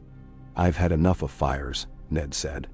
He remembered the smell of smoke when the Tower of Joy burned and he and Howland Reed had stood with mouths full of old ash. "Keep her away from the Septon. Keep her away from the boy." "Men? If I can keep a flame from seeking tinder," Davos said wryly, "I'll put it on my ship and sell it to men who have never seen a hearth." They parted with Davos' honest promise, and the knowledge that honesty is a kind of coin that spends poorly in capitals. Renly came next, smiling as if he just remembered a joke about hats and the Reach, and said, Mace will bring grain if he believes his daughter will be queen." "Your daughter?" Ned said, bone-tired. "Hiss," Renly said with a flash of teeth that would have charmed a hawk. "You know who I mean. If Stannis means to be king, he must wed or make a queen with words. Words are cheaper." "Then so." "He is already wed," Ned said. Renly made a dismissive motion. "So are half the men who keep whores," he said. It never stopped them wanting better sheets. He sighed when Ned did not answer. "Very well. We'll call it bread without sheets. He'll take grain. We will feed the city his truth has frightened." At sunset, the light along the river went the color of old coin. Joffrey stood at his window and watched the boats come and go. The way a boy watches ants because he has been told the ants mean something about rain. Barristan had given him no sword. Ned had given him paper and an inkhorn. "Write to your grandfather," Ned had said. "Tell him you are safe. Tell him the realm will have its law, and you will not be harmed." Joffrey had put his name to the bottom with a flourish he practiced, because a name should look like a banner. He had not written what he wanted to write. He had thought of drawing a stag with its antlers broken, and then remembered that men can hang for less. "Sir Barristan," he said at last, "if my mother tries to take me back, will you kill your king?" "You are not a king," Barristan said, not unkindly. Joffrey looked out at the river until the dark made it a strip of slate. "What if I were?" he asked, very quietly. He had asked it once already that day, and been told another hard truth. He was collecting them like a boy collects beetles in a box, morbidly fascinated to watch them crawl over one another and die. Arya crept on cat feet past the door and tried to breathe so less air went in and out that no one could see it move. She was going to the Godswood because Syrio had told her to listen to the leaves, and he had not been wrong yet. The room with the Red Priestess in it was not far, and she paused outside it because a light went under the crack like a pulse. She leaned her ear and heard a voice with a sound like embers when wind finds them. "And when the false fires burn," Melisandre said, "the true flame shows the path, my king. You will see the shadow of the beast in the south, and you will know that the beast comes not with a lion's head, but with a many-headed mouth that eats kings." "Daimshar." "Enough," Stannis said. Arya could not see him, but she saw his voice. Tired, controlled, irritated at himself for being irritated. "You will speak to me of kings when I sit in a chair made for one. Not before. And do not call me your king until I am it. I will not wear any man's name." "Then?" "My king," the Red Woman said again. And Arya smiled because a woman who did not listen to orders was a woman worth watching whether she had a sword or not. "I see a river of green that burns black. I see a boy with a golden crown and smoke in his mouth. I see a forge where a bastard's hammer falls and falls, and no blade is made, only truth." Arya slid away because she had heard enough riddles for one life, and she would not suffer them from anyone who did not hold a wooden sword. Syrio would have called the woman's voice a bad rhythm and made her beat it out with her hand on a table until she stopped making men dance to it. Syrio liked the hole of the foot on the floor, everything touching what held you up. Arya liked that too. In the night, Janos Slynt sat alone in a room that smelled of onions and old beer, and opened one of his two chests. The coin glowed like something that had been asleep and woken to a better world. He plunged his hands into it with a reckless little noise a whore might recognize from another context. When the coin bit, he smiled. Then he opened the other chest and found it lighter by a tenth, and smiled again because a tenth was precisely the margin by which a man like him could justify believing he had cheated everyone else. He put the lids back and sat and thought about which gate he might open if he had to, and in what order he would die if he chose wrong. He had once watched a man choose wrong, and had forgotten his name before the head was cold. Tywin Lannister's raven came at dawn on the second day with a bandage of red silk around its leg, because someone in his camp had a sense of jokes sharper than a sword. The letter beneath the silk said very little, and most of it wrong. That his grandchildren had been stolen by a northern rebel, that his son had been persecuted in the Vale, that the Riverlands burned because Tully arrogance had refused justice. It said that Tywin would approach the capital with all haste and set things in their proper places, and that men who feared to see him should let their women weep now and be done with it before he arrived. Even Petyr blinked when he read it. "He does not change his hand," Petyr murmured. "It is always the same set of cards. He simply plays them before anyone else sits down." "Benwani." "Then let him find no chair," Stannis said. "Nail them to the floor and tell him there are benches now." Ned sent more men to the walls. He sent men to the Roserad to count dust, and tell him whether it moved like a column or like wagons. He sent a man he trusted to the Street of Steel to stand at Tobhomot's shoulder and keep an eye to where the boy Gendry slept, ate, shat, because proof goes missing in cities.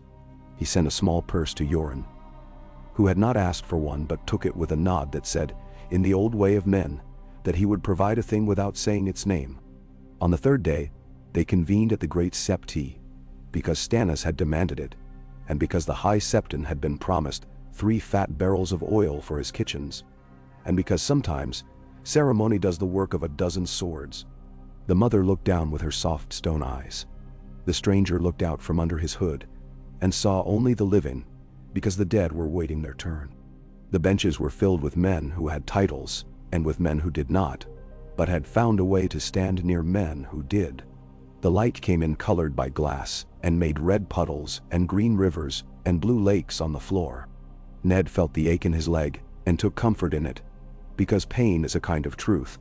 He stood when he was meant to, and when he sat his knee locked and told him every winter he had ever known in the north had not gone to waste. Stannis spoke first, because he had insisted, and because he had the look of a man who will not let anyone else take a breath until he has taken 3 of his own to push his words out where they cannot be called back. He named the law. He named the line. He named the black hair. He named the dead hand and the man who followed him and did not yet die.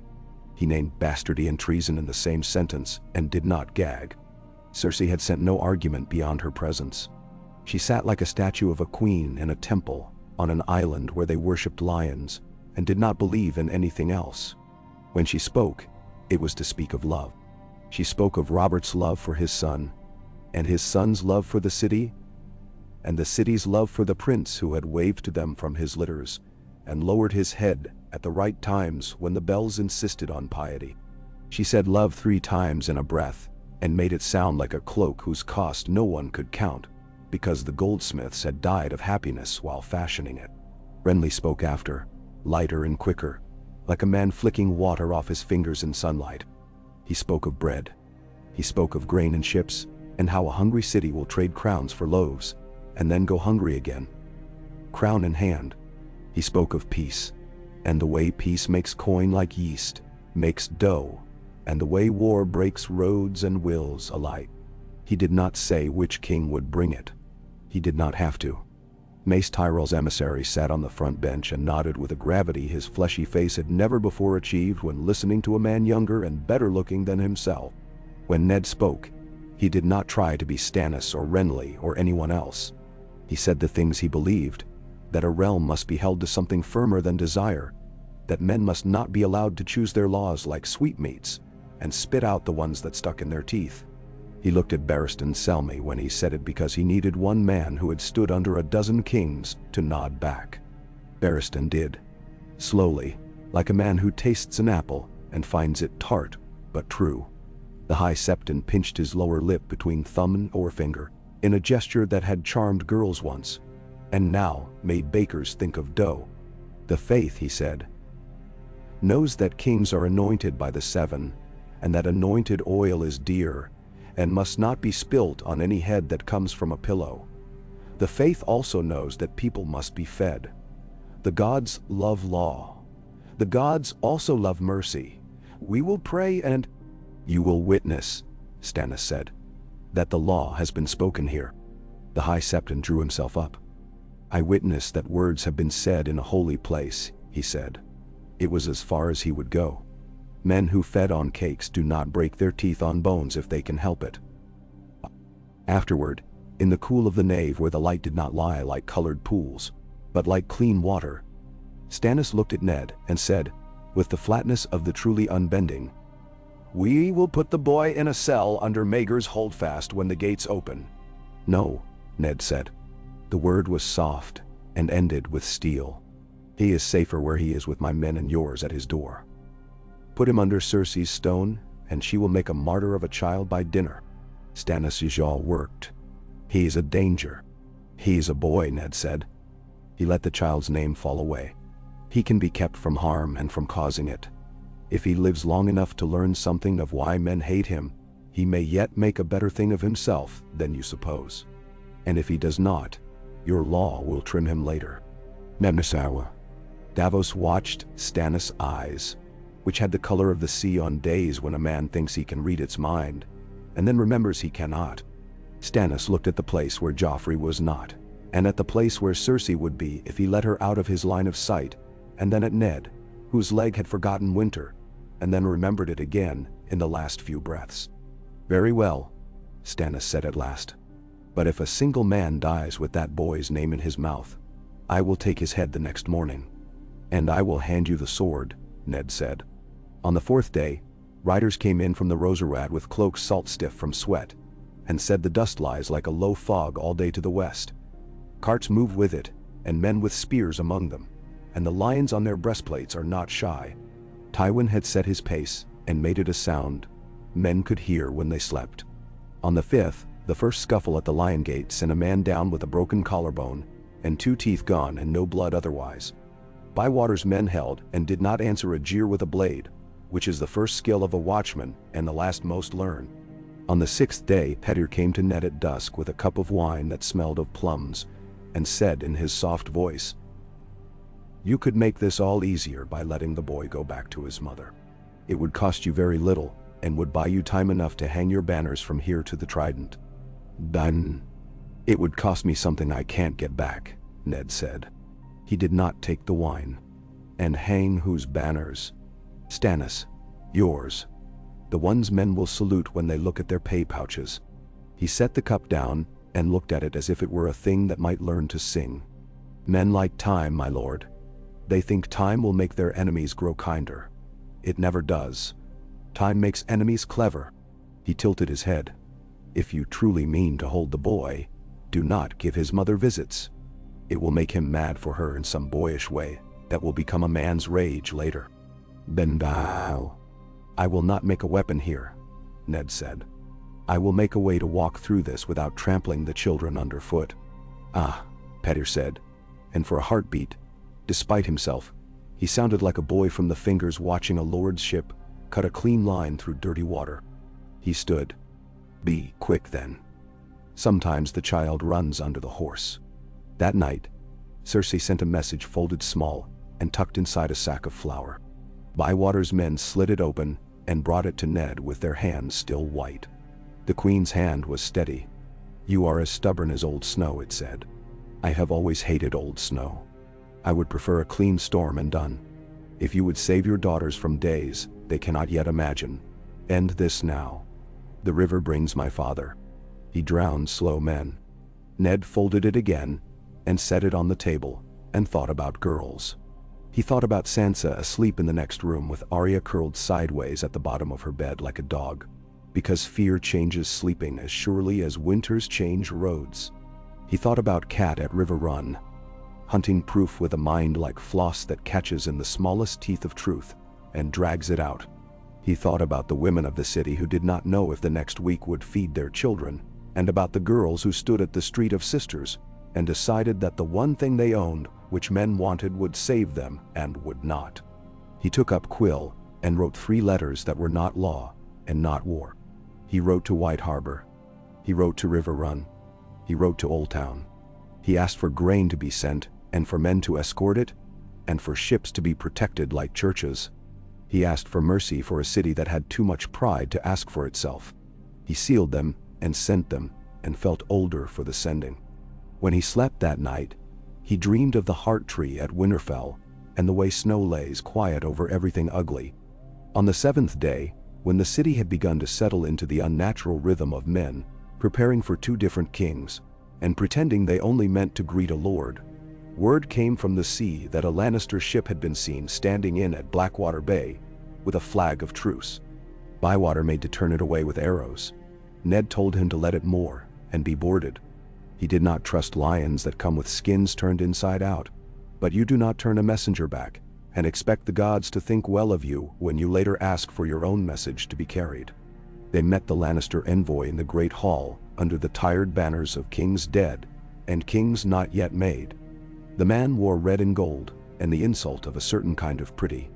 He read a letter in Tywin's hand that offered nothing and demanded everything, and then, in a postscript, asked after his grandchildren as if they were horses purchased and now overdue. Ned folded that one too and handed it back and said, "Tell your lord I will hand his grandson to Lord Stannis when the crown goes on his head. Tell him he will take his daughter to Casterly Rock to be safe and leave my city in peace. Tell him to pull Jaime back from the Riverlands and stop burning what other men need to live. Tell him to come himself if he wishes to speak further." He paused. "Tell him I will put him in chains if he comes with a sword." The envoy laughed, because he had been taught to do so by a father who saw laughter as a blade. "You will be dead before my lord reaches your gate." "Perhaps," Ned said, "but not before I read your letter." "And I have." When the man turned away, Davos said under his breath, "You are bad at making friends, my lord." "I have enough," Ned said. "And some of them are honest." Davos grunted softly. "That is a kind of gold that spends badly with men like his." 2 days later, the Riverland sent smoke to the sky that men could see from the city's walls. When the wind came the right way, "They mean us to smell it," Renly said, cool in the morning. His face had lost some of its light these days. "They think it will make us open our door." "It will not," Ned said, and made himself add, "Send Mace Tyrell's bread to the poorest parts of the city. Give it away. Tell them who it is from. Tell them it comes at the hand's order with Lord Stannis' seal upon it." "Damn." Renly's eyes flickered with a small surprise. He was careful not to show his insult. "You would make him loved?" "I would make him obeyed," Ned said. "But a man eats obedience more easily if it comes with bread." That afternoon, Sansa sat by the window with embroidery on her lap, and stitched too tightly because her hands had not learned yet that fear must not be given to the cloth. Septon Mordain corrected her gently, and then corrected Arya more sharply when Arya laughed at her sister, turning the white silk into a ruffle. "You are both children," Mordain said, and the kindness in her voice hurt Sansa more than any scolding. "You will not always be. That is good and bad both." "I am already not a child," Arya muttered. "I have a sword." She had Needle under her pillow again, because Syrio had taught her a lesson about irresponsibility that involved balancing a cup of water on her head, while he struck at her feet with a broom, until she learned to move like water herself. In the evening, Ned came and sat with them, and told them a story about a wolfhound in the Vale that had chased a hare so long it forgot to be hungry. It was not a lesson and not wisdom, and it did not end well for the dog. It ended with a boy tripping over his own feet, laughing at the dog's foolishness, and the dog licking the boy's face as if that had been the prize all along. Sansa smiled, and did not know why it made her chest hurt. Arya rolled her eyes and said that if the dog had been hers, he would have learned to track boar instead. Ned kissed the top of each head and went back to the table where grain and spears and letters waited like dishes. No man wants but must eat if he is to live. On the 9th day after Robert's death, the first Lannister outriders came into the fields beyond the city, and set up a bright pavilion like a tooth in the gum of earth, and sent one man under a white flag to the Lion Gate to ask if the city meant to surrender at once and be spared a sack. Bywater sent him back with a goose egg and the suggestion that he hatch it and see if a dragon would come out. Men laughed on the walls in the way men laugh when they are afraid, but glad someone else has the wit to carry their laughter for them. Stannis stood on the outer barbican and watched the lights go up in the Lannister camp one by one and said, without turning, "I could take a boat around to the river mouth and fire their tents at night and cut them as they run." "You could," Davos said, and thought of the men's throats slit and dark, and the way the sea takes such things in and rolls them until they are round and smooth and no longer look like anything. And they could shoot you from the bank and run down the men you brought and crash wine barrels over them as they drowned. It's a trick that cuts both ways. I never liked blades without handles." "We have waited," Stannis said. The words were a complaint and an accounting. "We have told them law. They have not listened. It is time to break something." "Break it clean," Davos said. "Break it where it can be mended after." "Where is that?" Stannis asked, and for a moment, The question was naked enough that Davos loved him with a pain he did not enjoy. In the place where men still believe a gate means something, Davos said. 8. The Lion Gate. Send a parley. Let Lord Tywin's men hear you name the law to his teeth. Let the city hear, then do what you must. They sent another parley. The Lannister herald this time had a mouth like a purse strung too tight. Stannis named the law again because he could not name it. He named the boy.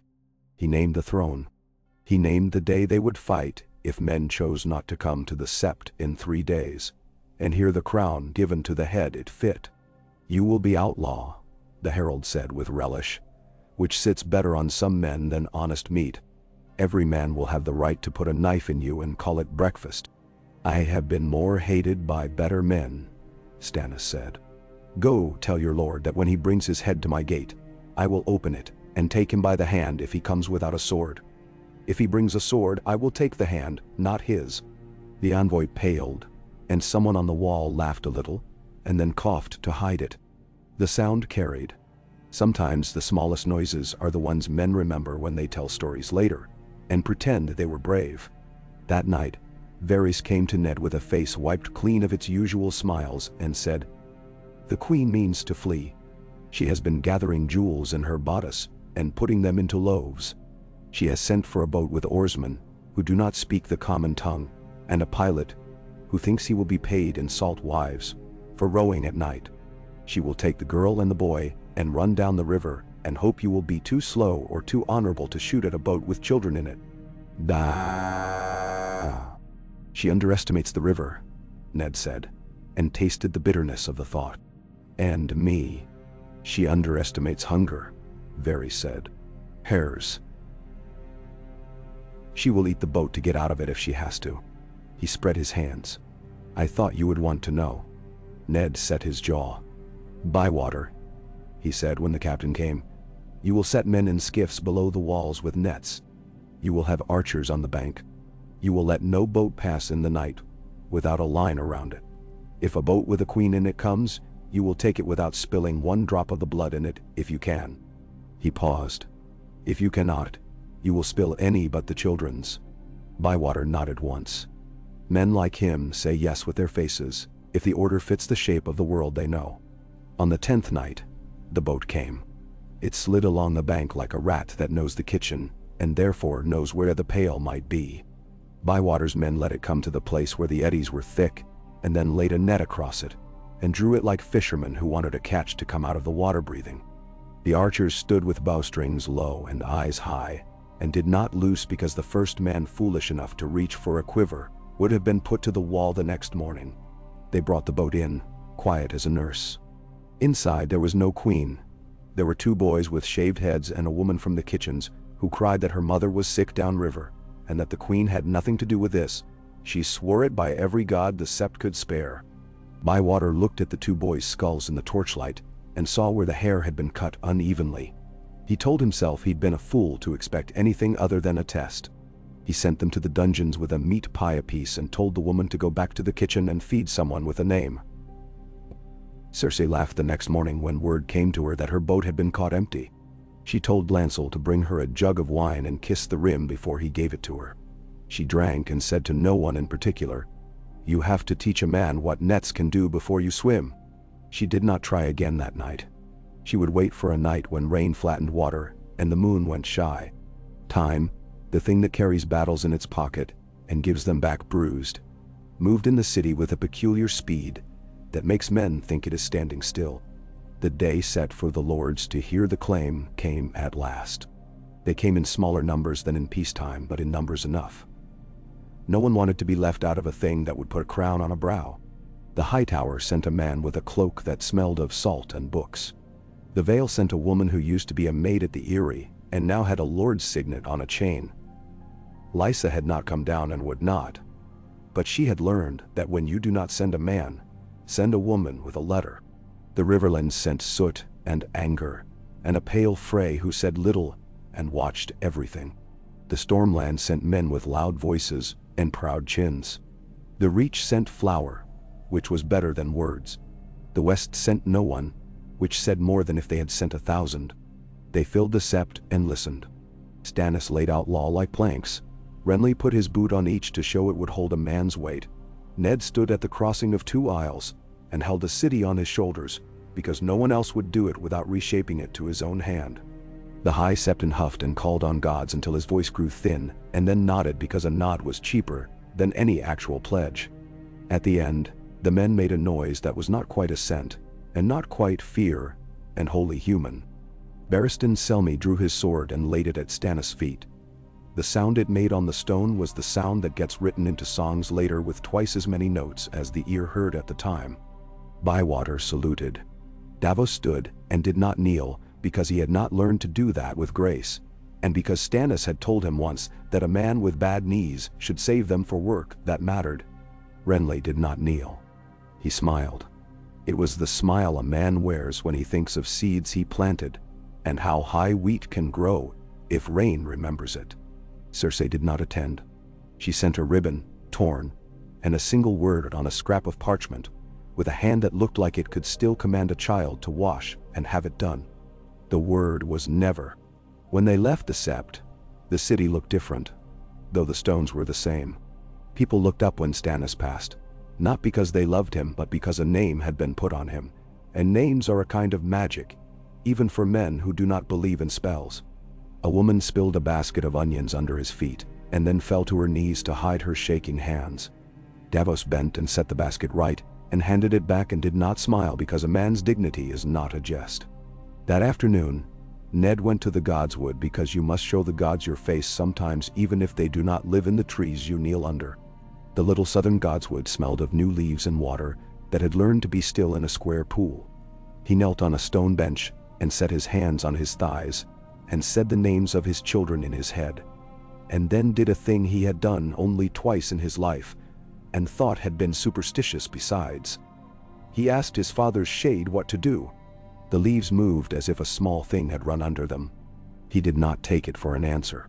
He rose and found Catelyn in his mind as clearly as if she had been standing before him with the river behind her, and a trout on a banner flapping in a wind that always smelt of wet stone. He thought of her voice when she spoke of war. Dry, practical, mourning already the price other men would pay. He went back to work. At dawn of the next day, the Iron Throne received a king. It did not like the weight any better than it had liked any other. Its edges did not blunt to kind men or acknowledge stern ones. Stannis Baratheon sat upon it with a face that would have made bakers mismeasure salt. He did not look like a painting. Painting would have given him a kinder mouth. He took the crown from the High Septon's hands and did not bend his head. He set it upon his own.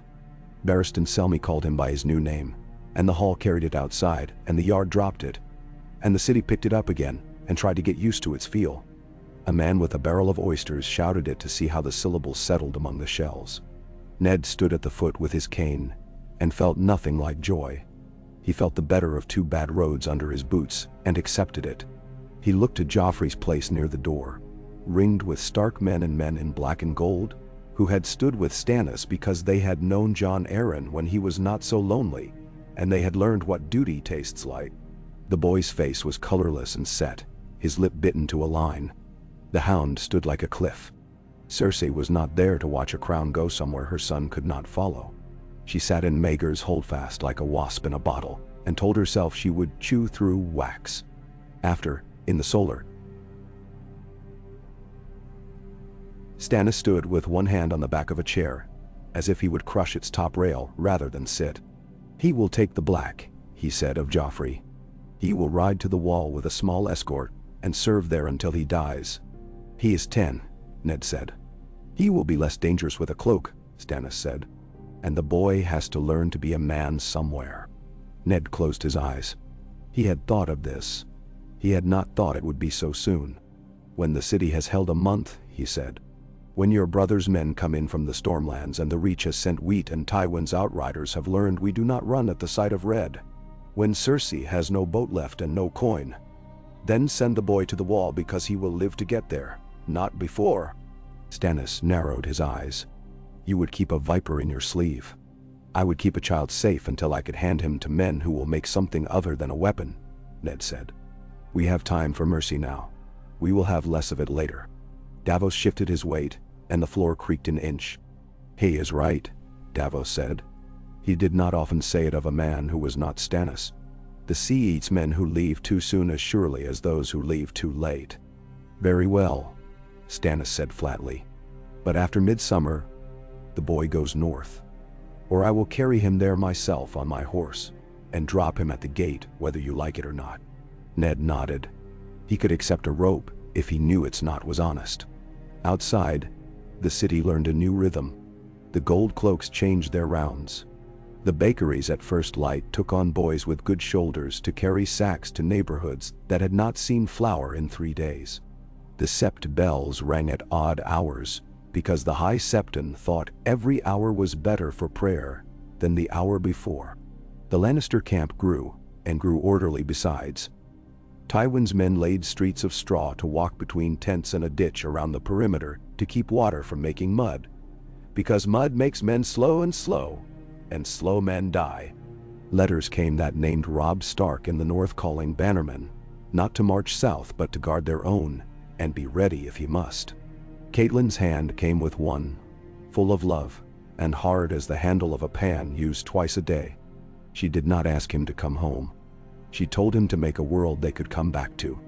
He read it 3 times, then put it under a stone, and let the wind worry at the corners, until the paper looked like the shore at White Harbor.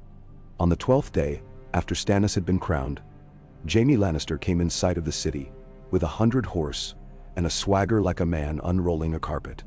He did not come near the gate. He rode down to the river and watered his horse, and turned his head toward the walls, so his hair caught the light. Then turned away and was gone. "He counts," Bywater said up on the parapet, more amused than impressed. "He wants us to count too." "He wants the boy to see him," Barristan said. He had come up not to be seen but to see. "He wants the boy to remember what men like that look like." "Then let the boy remember a man who's kept his honor," Ned said. And he did not look at Jaime because it was like looking at the sun, and he had no use for blindness. That evening Joffrey asked, in a small voice he hated hearing come out of his own mouth, "Is he my father?" He was asking the wrong man. He was asking the man who would tell him the answer without tasting whether the boy could swallow it. "No," Ned said. There was an odd mercy in the boy's face when he flinched. It was the mercy of a bandage pulled quick. Joffrey turned his face to the wall and did not speak again that night. The hound sat on a stool outside and carved at a bit of wood until it looked like a dog that had been half burned, and then he set it on the sill and left it there without looking to see whether anyone took it up. By midsummer, men would say that the city had not bled the way it might have. They would say that bread had come, and that the sea had not given up fire, and that the walls had held, and the gates had meant something, and that a boy had been kept alive long enough to be banished, without being made into a cry men could use to kill other men. They would not all say it kindly. Some would say it as if it were a trick. Some would say it as if it had not cost anything. Between that day and the one where men start calling a season by its weather, and not by the crowns that change, there would be nights when Cersei almost found a river, and a morning when a messenger with greased boots nearly took a gate, and an hour when Renly almost told a man in a green cloak to raise his banner and see how far it would carry. There would be a letter from Dragonstone with a seal broken and a mark inside the fold that looked like a flame put out by a wet thumb. There would be a supper where Melisandre spoke to Stannis of light, and Stannis spoke back to her of law, and neither moved the other, and Davos thought for a moment of how close a candle comes to a ledger when a room is small. There would be a day when the hound said to the boy at the window without any title, "Do not put your hand on a thing you cannot hold." And the boy would snap, "Mother says," and the hound would say, "The next time you say, 'Mother says,' I will tell you what a smith says, and you will not like it."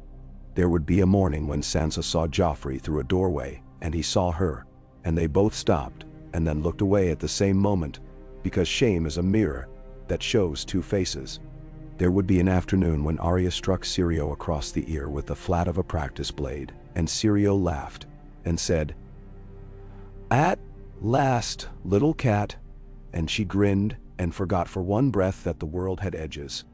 There would be a raven from Riverrun that said the Kingslayer had taken a skirmish, and that the Blackfish had given him back one better with a grin that had made campfires around the river brighter for a night.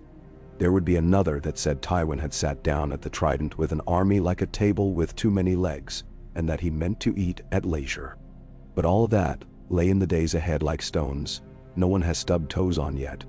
For now, in the hot air of early summer, Ned Stark stood with Lord Stannis Baratheon at a window in the Tower of the Hand, and looked out over a city that had not burned, and a river that had not boiled, and a field beyond the walls where men put up tents and practice dying the way they do before they have to do it for real. The bell of the Great Sept tolled the hour, slow and expensive. The sound came through stone and into bone and told every man who heard it that time had moved again, and that nothing they had done stopped it, only bent it enough to make the next bend matter more. After midsummer, Stannis said, as if he were reminding himself and not Ned, "The boy goes north. When the ships are ready," Ned said. "When the roads are safe. When the lords have eaten enough law, they do not spit it out." He leaned on his cane. "Not before." Stannis made a noise through his teeth that could have been a laugh, if it had not been a man's way of letting air out of a bellows. "So it does not burst. You are the only man I know," he said dryly, "who can make mercy sound like a sentence." "It is," Ned said, "for all of us." He looked down to where his daughters would be played to sleep by some noisy cat in the kitchens, and thought of Winterfell and snows that hold a man in place until he has learned the shape of patience. He thought of doors knocked upon in the night, and of the way a child's hand feels when it finds a father's in the dark, and knows the difference between a jailer and a guard. Beyond the walls, a Lannister trumpet put out 3 brazen notes, and the replies went down the line. The light on the river broke and mended the same way a blade does when it moves. Inside the keep, a red woman stood before a candle and watched its flame lean and stand again, and her eyes saw a shadow longer than a man stretched thin along a stone floor, and it pleased her because it meant something she had not told yet to anyone in a voice they could understand. In a small room with one slit window, Joffrey Baratheon sat and wrote his name again and again until the letters lost their meaning, and all he could see was the curl of the J, the hook of the F, the cross of the T, and he told himself that a man could make a world out of the way his own name looked on a page if men would only let him. Then he tipped the horn and spilled ink across the lines, and swore a low, ugly oath he had learned from soldiers. Barristan did not rebuke him for the word. He handed him a cloth. "When I was a boy," the old knight said, "I swore worse at a horse that refused a fence. It made the horse no better. It made me look foolish." Joffrey hissed between his teeth and then put the cloth on the table and looked at his hands as if they were worms. "Everyone hates me," he said, and in his mouth everyone was a number he did not know how to count, but felt the size of all the same. "Not everyone," Barristan said. "Not forever." He placed the carved half-burnt dog on the window ledge and did not explain it. He did not know how to explain his own kind of mercy, which is to give a boy something hard and ugly to look at that will be his whether he wants it or not, and let him decide later if it is a talisman or a curse. And in the night, the wind came off the sea and went up the river and along the streets between stone and timber, and through the cracks under doors, and up the stairs, and into rooms where men dreamed they were boys, and boys dreamed they were men, and a city that had chosen not to burn held its breath and slept as well as a city can, when armies breathe on its walls, and the future stares at it from 2 different crowns. Okay. The wind came off the river that night and rattled the shutters as if it wanted to count the sleeping in their beds with its fingers. The city breathed with it, deep, uneven, stubborn. In the Tower of the Hand, the fire gave a little hiss. Then a Papa's sap found a pocket and burst. Ned set the quill aside. His hand ached from making honest words bend to work. Orders for flour, for pikes, for watch rotations. And he envied the way swords said what they meant without splinters. Across the table, Davos Seaworth sat easy, despite the chair's hard back. A man who had learned to be comfortable by not thinking of comfort. "You've a long memory for a man who's never been a smuggler," Davos said mildly, nodding toward the list of gate inspections, and the way Ned had marked the hours when fog lays thick along the water. Nets under the walls on nights when the river runs slow. That was smart. That boat last night would not have carried her, but the next might. Ned closed the ledger. I learned on a different river that men use water to wash their sins from sight, he said. We'll keep the nets. And men also use it to bring bread, Davos said, as if to balance the scales between his fingers. The Tyrell barges are a day away if the wind remembers how to favor us. Renly came in then with hurry well hidden, cloak slung careless as always. But his eyes brighter than a man's eyes are when all he has to talk of is wine. Highgarden writes, he announced, flicking a folded letter flatter. Garland comes with the first train, not mace. It will smell like a whole summer pulled into boats. Sacks, Cooper's pitch, the apple's sweet breath of cider. His smile cut sideways.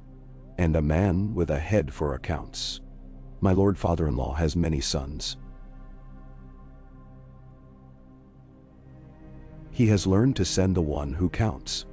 Then, Davos' mouth twitched. Good. Men who count will not pay twice for the same emptiness.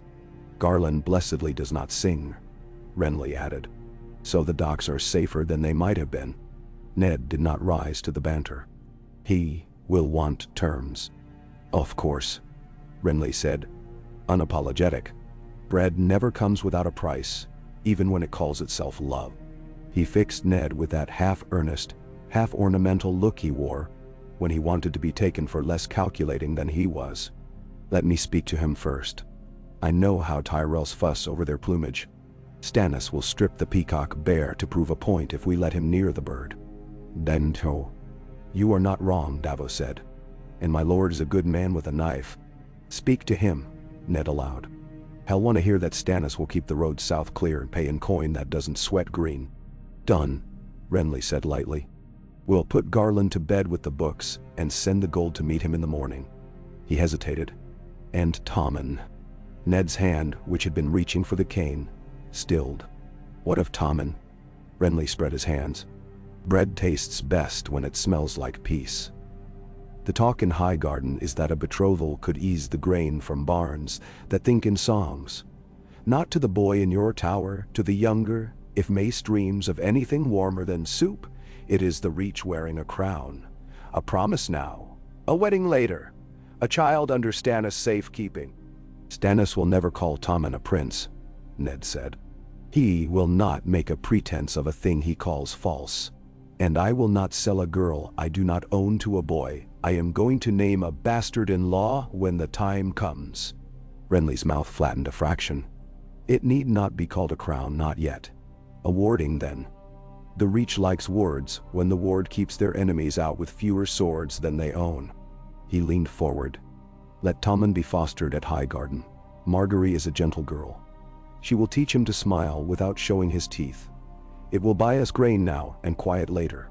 And no one will call it a match until this breaks the way it will break. Ned saw the shape of it too clearly. It was not a bad shape.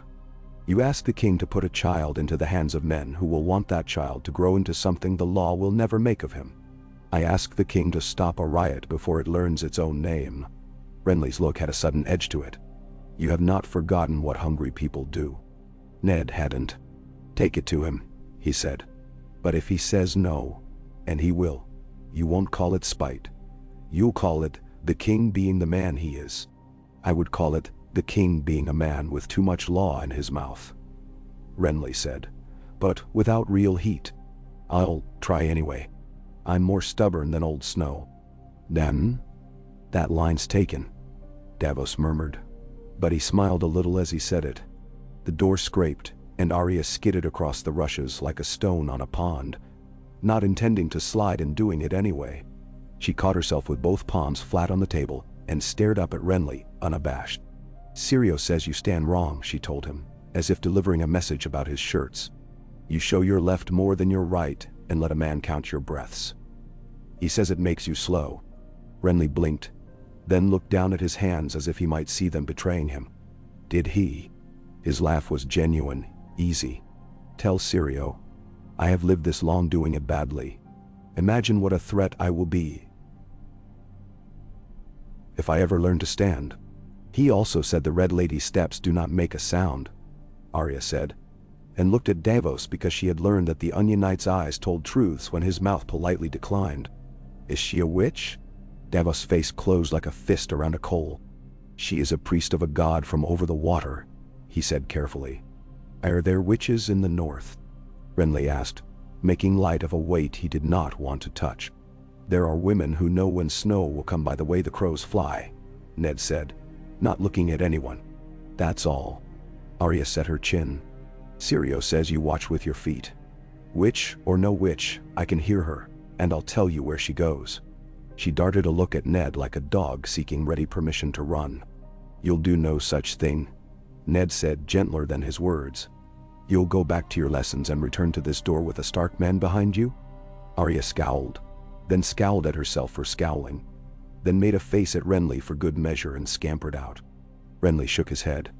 By the mother, he said, smiling. She will be the death of someone. She will be the death of any man who thinks her needles only for cloth, Davos said. His voice held a kind of father's admiration that comes hard-won and is not sung about. They broke then. Renly off to charm a peacock, Davos to the harbor to count masts with men who lied about their cargoes because it was the habit of their tongues, leaving Ned to the 10 dozen small choices that make the shape of a city truer than any coronation. He had not finished the second page before a shadow fell across the ledger that did not marry with firelight or shutter. The Hound filled the doorway, blank helm under his arm. Lord Stark, Sandor said, all gravel. The boy wants to piss on the gods. Ned raised an eyebrow. Your northern trees, the Hound amended, impatience roughening the words. He wants the sky, not a pot. Says it clears the head. I don't care whose head.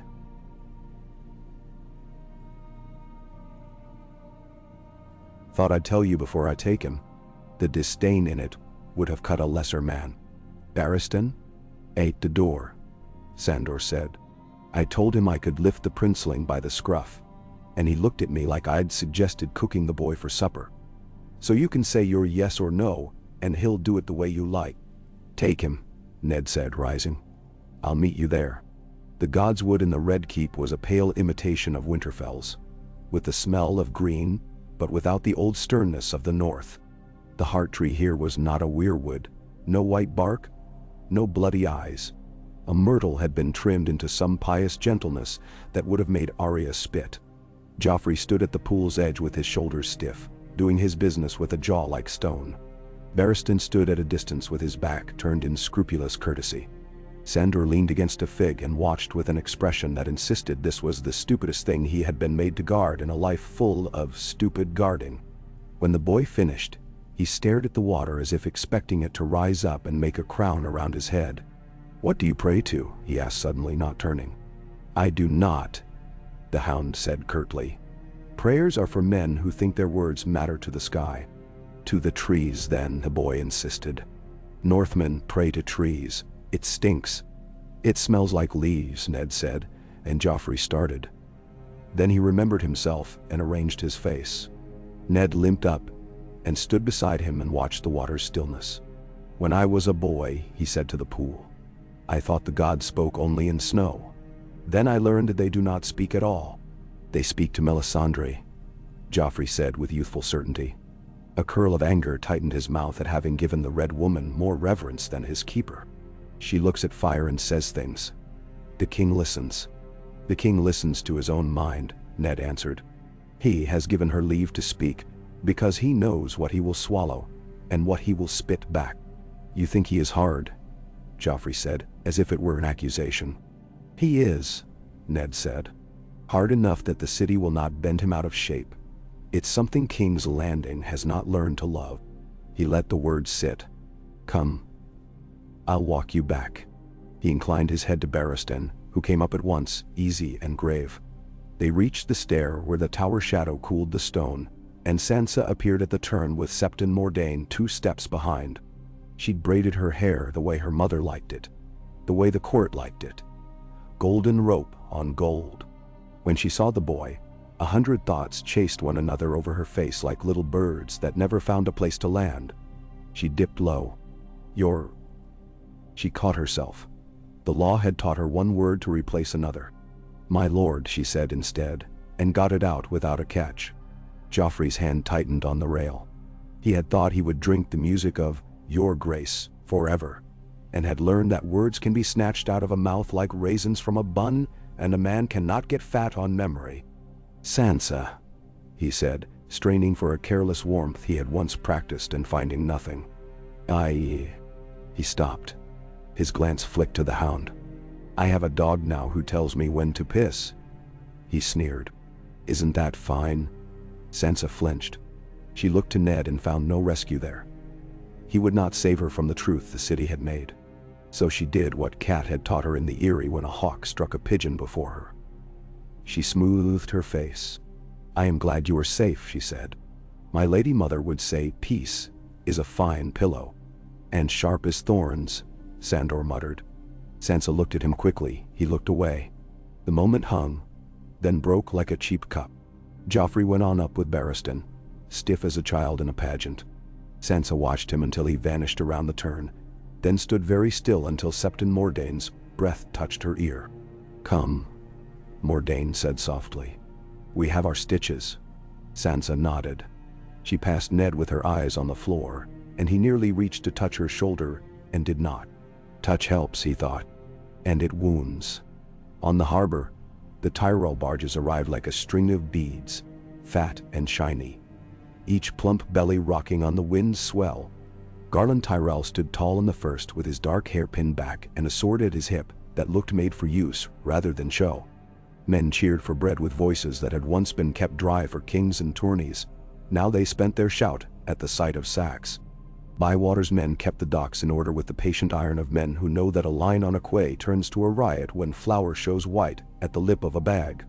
Renly met Garland with embraces, and the kind of easy rudeness that men who like each other get away with. "You smell like a bakery," he announced, and Garland laughed. "I bring smell and not much grace," Garland said, glancing at the high red walls. "My lord father would have sent a choir to sing these boats in, but I have no voice fit for ears. Grain and money will sing well enough." His look settled on Davos and stayed, weighing, then came to rest on Ned. "Lord Stark," he said frankly, "we meet at last." Ned took the measure of him in one pass. "Sir Garland," he said, "you are welcome." Garland inclined his head. "We have terms, of course. Bread does not fly. It must be carried on backs that need boots." He smiled, not charming so much as sure. "But we came. That's the song to hum." They walked the length of the quay together. Davos' practiced eye watched the cargo come off. 2 men on a sack, shoulders clean, fingers knotted right. No slop, no spill, no clever holes cut at the seam to sell a handful on the way. Bywater's men kept submen honest with pike butts and the authority of a captain who had been seen on the wall at midnight and at the gate at noon. At the foot of the stair, a man with his mouth too wide tried to sell Garland a rumor for a silver stag and a blessing. Garland laughed and gave him a copper for the blessing alone. "Now tell me your news," he said. And the man told him that Lord Tywin's trumpets had sounded at noon and men from the west had placed a row of red axes against the moat. And Garland filed it away but did not change his pace. Bread first, axes later. By the time the sun slid down to send long yellow fingers up the street of the Sisters, carts were rumbling into the poorer quarters with flour under canvas and guards beside them. And men and women came out with empty jars and bowls, and faces that pretended to own nothing so the day could not take from them even the way their noses cut the air. In one alley, a fight broke out that had nothing to do with the carts. In another, women wept because weeping is as contagious as laughter, and men had done too little of either lately. In the great hall, under 1,000 swords made into one chair and 1,000 small prides beaten into one ugly mass, Stannis held audience. He had done away with the first hour's nonsense.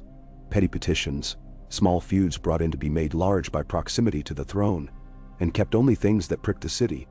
He heard Bywater make plain where the watch lacked halberds, and where men thought a white cloak would make them invisible instead of more seen. He heard Davos talk about the lay of silt in the river's mouth. He tolerated Pycelle for the time it took to order him to his chambers and out of council, while the citadel was petitioned for a new Grand Maester. "You may still write me receipts for leeches," he said, and Pycelle bleated and waddled aside like a goose who has found that not all bread is for him. Littlefinger drifted to the edge of things and smiled and made totals. Varys drifted to the other edge and heard those totals whispered before the man who had counted them had finished counting. Renly made the room warmer by standing in it. Melisandre cooled it by gliding along the wall like a river of wine that could not be drunk. She came forward at last, because she had a sense for hours that could be tipped by a word. "Your Grace," she said, and the word sounded like a brand laid on hide. "The night is dark and full of terrors." "It's the day I work in," Stannis said without patience. "Speak what you mean." "The foe waits in the field and another in stone."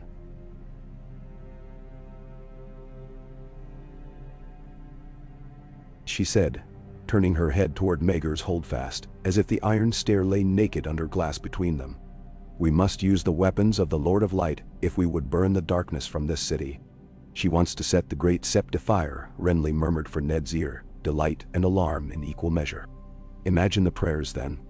Ned stepped forward so men's eyes would follow and be pulled away from the red dress with its glittering cuffs. "No one burns anything in this city," he said. "Save their fingers on hot pans. The people will not suffer a sept to be harmed." "The people," Melisandre said, and turned the word like a coin to show both sides, pity and contempt. "They are sheep. They will run where a shepherd puts a dog." "They will run where bread is," Davos said. "Give them loaves." His country voice rode over silks and iron like a clean wind. Stannis looked from one to the other with a fury that was not for them, but for the world's shape. "Enough of sheep," he snapped. "I will not have idols burned or priests dragged down steps. Not now.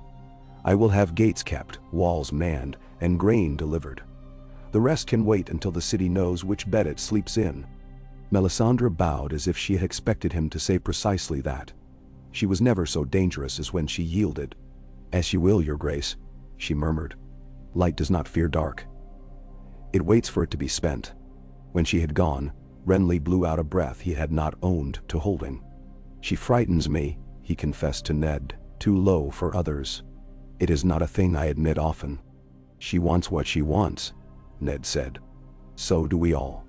She believes the gods agree with her." "And you believe the gods shrug," Renly said.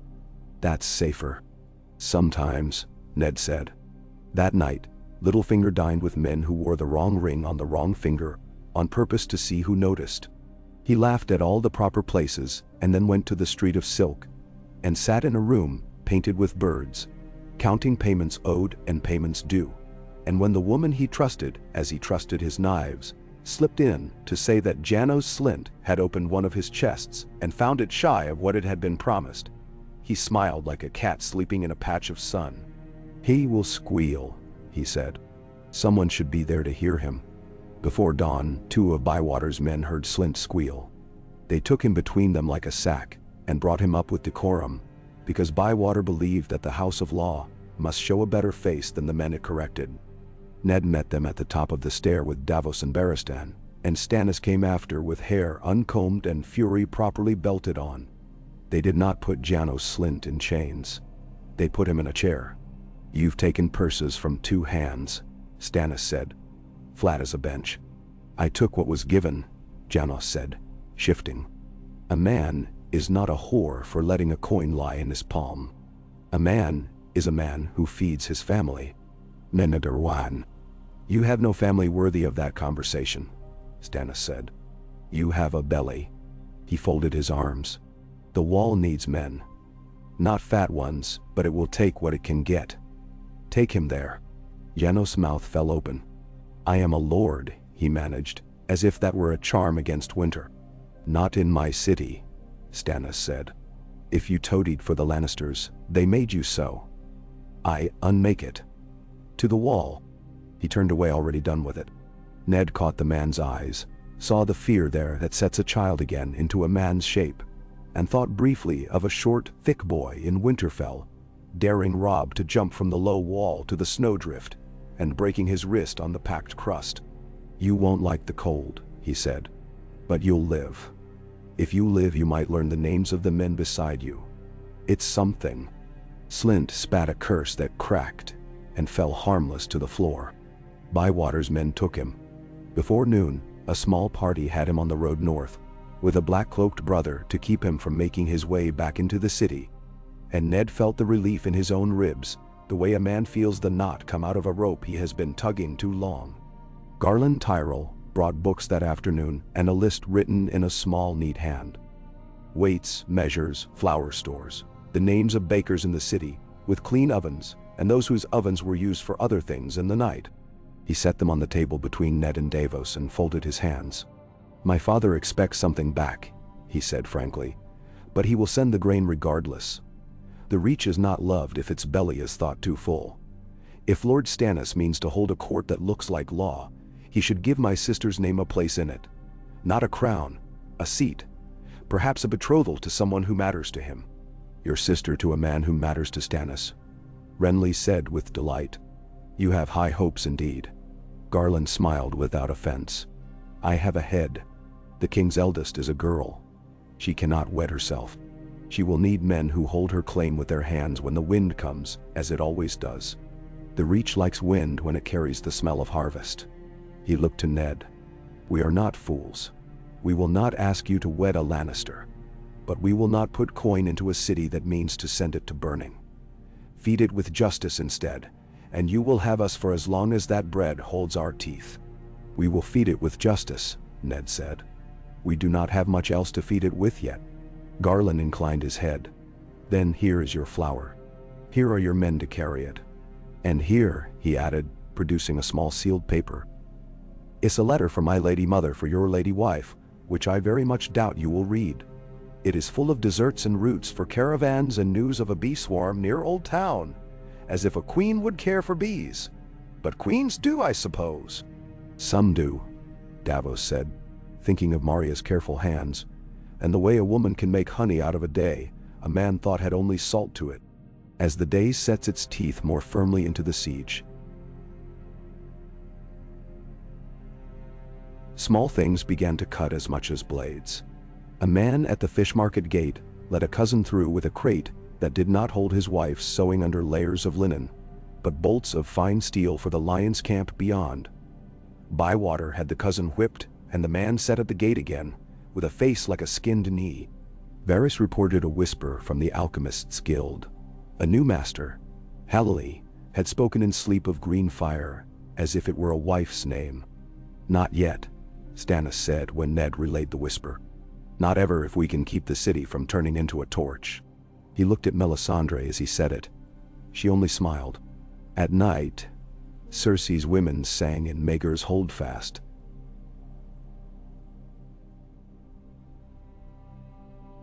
So that the stones carried the song across the yard, the way a door carries voices when you listen with your ear to it. Sansa lay awake and cried without sound, and hated herself for crying. Arya lay awake and whispered the names of people who needed to be struck, and did not include her sister among them, and therefore slept well enough. In the dark hours just before dawn, the Hound took a turn at the passage outside Joffrey's door, because he could not sleep, and Barristan dozed with a warrior's gift of getting rest where it is found, and a shadow moved along the stair like water up a channel where it does not belong. The man came soft in felted boots, with the sword wrapped in cloth against the clink. He had a face a man would forget, and a name no one would remember if asked. But the coin in his pocket was lion bright, and had been delivered by a hand wearing a soft glove that stank faintly of martel and pride. He had been told the Hound would not be there. The woman who told him was wrong. Sandor rose when the shadow rose.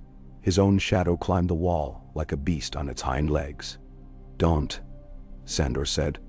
The man sprang anyway. Sandor's blade cleared the scabbard with a sound that bit. The man's wrapped sword struck Barristan's scabbard as the old knight half woke and turned. The clash was small. It still made a noise that carried to the bed where a boy sat bolt upright and reached with foolish hands for a weapon that was not there. "Help," the boy began. "Hi, ridiculous," then cut the word off because he hated the sound of it. "Dog," he shouted instead. "I said don't," Sandor repeated, and did not swing the sword. He stepped in, put his forearm to the man's throat and drove him back into the stone so hard the wrapped blade fell, the cloth slipping. Barristan kicked it away and planted a knee in the man's thigh with efficient contempt. The man drew a knife from his sleeve. Barristan caught his wrist and twisted. Something in the man's arm made a wet sound. The knife fell. The hound cuffed him once, hard. The man went to his knees and wheezed. Blood stood at his lip. "Who sent you?" Barristan asked. He was old, but he could smell plans when they came down a stair. The man tried courage for a heartbeat, and found it too dear. "Gold," he spat, and then said a name that was not a person but a place. The Myrish room with the birds painted on the walls, which was to say the brothel where Littlefinger bought secrets as other men bought spice. Could be any of a dozen men. Sandor said. "Or one," Barristan said grimly. He bound the man's hands with a strip torn from the wrappings. "We will ask him again when he likes breathing better." Joffrey had come to the door without meaning to. He caught himself in the frame like a stag in the fork of a tree, and looked very much the boy he was, hair tangled from sleep, mouth petulant, and frightened in equal measure. He looked at Sandor and then at Barristan, and then at the knife on the floor, and his throat worked. "She will kill me," he said, and the she was not the man who had sent the knife. It was the woman who had kissed his head that morning with lips that tasted like wine and victory past. "No," Barristan said, and the ease of it calmed the air. "Not while I stand." Sandor laughed without humor. "And not while the Northman breathes," he added, jerking his head toward the hall. "He set the city to watch you piss. If you die, it will be because 1,000 men did not do what he told them." Joffrey sagged against the jamb for a moment, then pushed himself straight, face twisting at his own weakness. "Good," he said, as if it had been his order that had saved him, as if he had summoned these men like dogs to his heel. Barristan and the hound exchanged a look. One of those wordless, weary understandings older soldiers have, and neither corrected him. Boys build themselves with what they have to hand. Sometimes it is lies. Sometimes it is men who let them keep them. The man did not know anything he would say about who had sent him that night. In the morning, under Stannis' gaze, he said a little more. "Gold from a hand," he confessed. There was a sprig in the glove. Green dotty. That was not enough to hang a man with a sprig in his buttonhole, on any day when the law worked, and Ned would not distort it to hang one on a day when the law needed to work double. But after, he sent to Littlefinger all the same.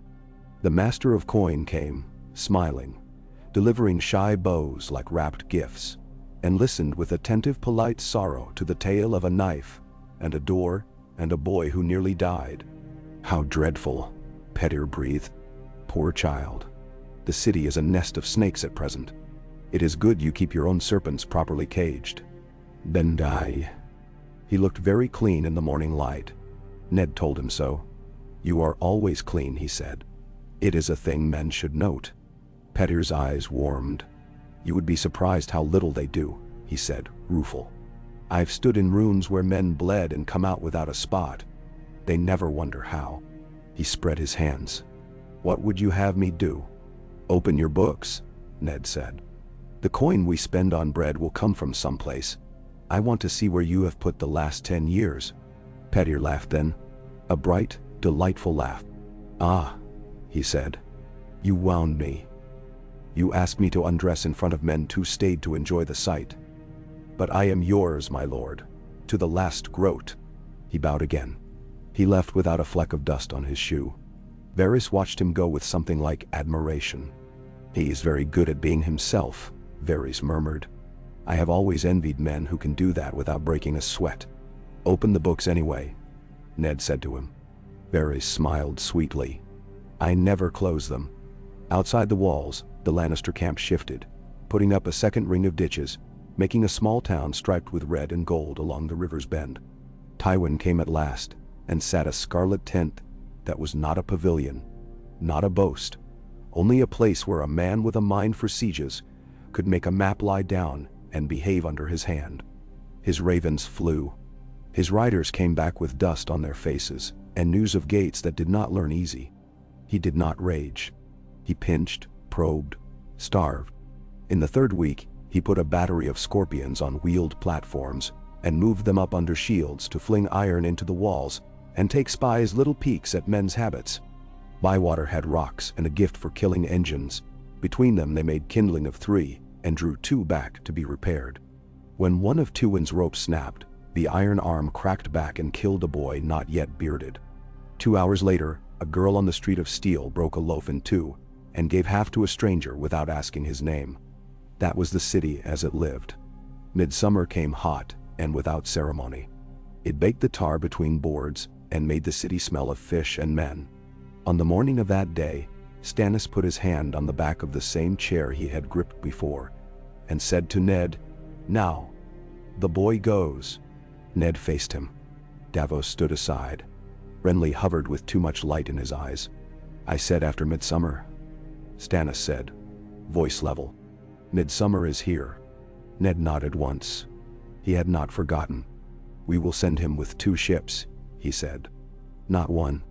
And with men on the banks along the Trident who will show themselves at bends so that our enemies do not think they see a gift floating down to them." "Beow, Barristan," Stannis said. The old knight bowed. "I cannot go north," he said rueful. "But I will bring the boy to the quay. I will put him on the boat and watch until the sails are set. And I will pray." "Pray to whom?" Melisandre asked from the doorway, voice amused. She had a way of appearing where words needed the wrong spice. "To the men at the oars," Barristan said dryly. "They will have more to do with this journey than any god." That earned him, for the first time, a smile from the Red Woman that was not ill-contained triumph. "You are not for my god," she said. "But you are a man any god might borrow if he were wise." Joffrey took the news like a boy who had not yet built a man's tower inside himself to climb to when the weather came bad. He swore. He threatened. He spat a child's promise to kill every man in sight when he was grown. Then he said a thing like a knife wrapped in leather. "Mother will tear the city down stone by stone." He meant it as a promise and a boast both, and it frightened him to hear it truly. "You will write to her," Ned said. "You will tell her you go to a place where men become men. You will tell her you will live. That is the most a mother can stand to hear most days." Joffrey hated him then, in a way that was clean enough to do him credit. Hatred is honest. He wrote the letter anyway. His name at the bottom had learned to look like a king's name even if he would never be one. Sansa stood in the doorway to watch him go with her hands folded under her chin like a prayer she did not dare send up loud. Arya climbed onto the parapet like a cat and watched the ships push off. Lips pressed flat, eyes slitted against the sun. Sandor went with the boat to the last turn in the river, then stood on the bank as the sails dwindled to little kites and finally to nothing. When he turned, he found Sansa there after all. She had come down without a guard because she had a way of slipping through men when grief sat on their shoulders. She looked so pale he nearly told her to hide, then didn't because the truth was as good a shelter as any. "He's gone," she said, as if she did not believe it, as if saying it would test whether the world was listening. "He's gone," Sandor agreed. "If he lives, he'll see snow. He said he would come back and kill us." She whispered, appalled by the way she remembered his exact words. "He said it." "He is a boy," Sandor said. "Boys say many things with their mouths that their hands never find." He looked out at the flat, bright water. "If the wall turns him into iron, he'll have no use for old hatreds. If it kills him, he'll have no use for them either." She turned her head and looked up at him then. Really looked, as if seeing the wrong and right of his face for the first time and counting them both into the sum. "You are kind," she said, surprised. He barked a laugh. "Don't say that where anyone can hear you," he warned. "Kind men are eaten in this city." He trudged away, shoulders set, and left her there with the river and her thoughts, which would not devour her if she kept them moving. In the holdfast, Cersei took the letter and read it with a mouth that drained. She did not weep. She set the page on the table and smoothed it flat 3 times, as if doing so would flatten the world back to the shape she liked. "He will come back," she told Tommen, whose thumb had made a raw patch at the root where the nail had worried it. "He will come back with an army and a crown. and then we will see whose city this is." Myrcella did not say anything. She held her brother's uninjured hand and watched their mother with the eyes of a girl who has learned that women can be weather when men want walls. North of the wall, an old bear looked up when a raven came to the rookery with a note from south that meant nothing and everything. And what it meant was this: the south still had letters. The north still had monsters. He fed the bird and wondered which of the two would eat the other first. At Winterfell, Robb Stark learned to sit a horse longer in the yard and to sleep less. He wrote to his father that he would not march unless called and meant it, and had learned already to count the times a man had said he meant something and later found himself meaning another. Outside the red walls, Tywin tightened the belt on the siege, an inch at a time. He cut the Roserad. He sent a rider to the Reach with honeyed words and a threat that showed only its shadow. He sent Jaime to harry the Blackwater upriver, not to take ships, only to make men look over their shoulders while they rowed. Jaime did it as told, and came near enough that for a heartbeat Barristan's old heart remembered the taste of quickness, and he thought of putting horse to gate and riding out alone with a spear and a story's foolish hunger. He did not do it. He kept the wall. Weeks lengthened. Bread held. Men died. Of small things as often as big. Of the way a man's foot goes wrong on a stair. Of a knife for a purse. Of fever. Bywater hanged 2 men for trying to sell a boy as a girl to a camp outside the walls, and made the gallows look like a warning, not a celebration. Stannis held court 2 mornings in every 3, and made hard choices with the evenness of a man, lifting weights as punishment and as prayer. Ned wrote letters to the north and to Lord Manderley and to his own heart, which answered him most nights with the same blunt refrain: "Endure." In the 2nd month, as the air turned toward an uglier heat that would make the alleys stink of rot, Melisandre climbed the steps of the great sept at dusk with a brazier of coals and a quiet in her step that set the acolytes whispering like sparrows. She did not set anything on fire.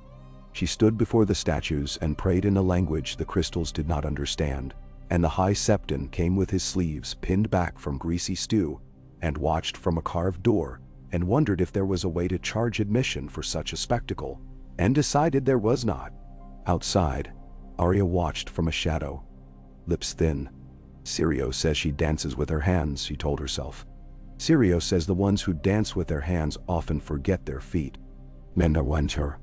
"Little one," came a voice just behind her, and she spun with needle in her palm without fully thinking how it had got there. Varys stood with his hands tucked into his sleeves, and his smile tucked into his face. "You do not wish to prick that one," he advised mildly. "If you do, she will bleat a song that only she can hear." "I was not going to stab her," Arya said, offended. "I was going to trip her."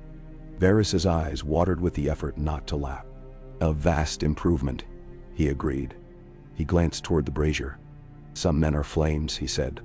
"Some are stone. Some are water.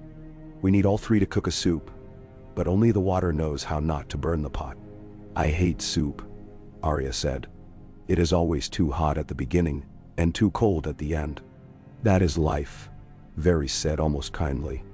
It was near midnight when the bells clanged, not for prayer or for a king's whim but for iron. The Lion Gate shuddered under a push that was not a jest, under the real weight of rams and men who believed the first through would wear a story on his teeth for the rest of his life. Bywater's horn sounded. Men tumbled from pallets. Stannis was in the yard before Ned could get his left boot on, sword bare, hair uncombed. Davos ran to the wall with a face calm enough to settle the boards under his feet. The first crash took splinters, not the bar. The second made the lintel creak. On the third, the hinges screamed, and the left leaf leapt half an inch. "Now," Bywater said, and his men hauled on ropes and levers put there for just this hour, and the murder holes opened their mouths and poured stones. Men below died the way men die when rock meets skull. The ram itself shivered, then stopped as men let go of it in the instinct that makes a man save his own toes. Arrows flew. Firepots fell. Lannisters tried to set shields, failed to set shields, ran, were dragged back by captains who would not have their names told as cowards by boys in taverns. Another push came. The door held because men made it hold. In the third hour before dawn, the trumpet sounded withdrawal. Bywater spat once over the parapet, and then set his men to hauling the damaged leaf shut and bracing it better. Next time, he told Ned, they'll bring a bigger log. We'll have a thicker bar. It's the whole of it. Dawn found the city smoking at the edges and quiet at the heart.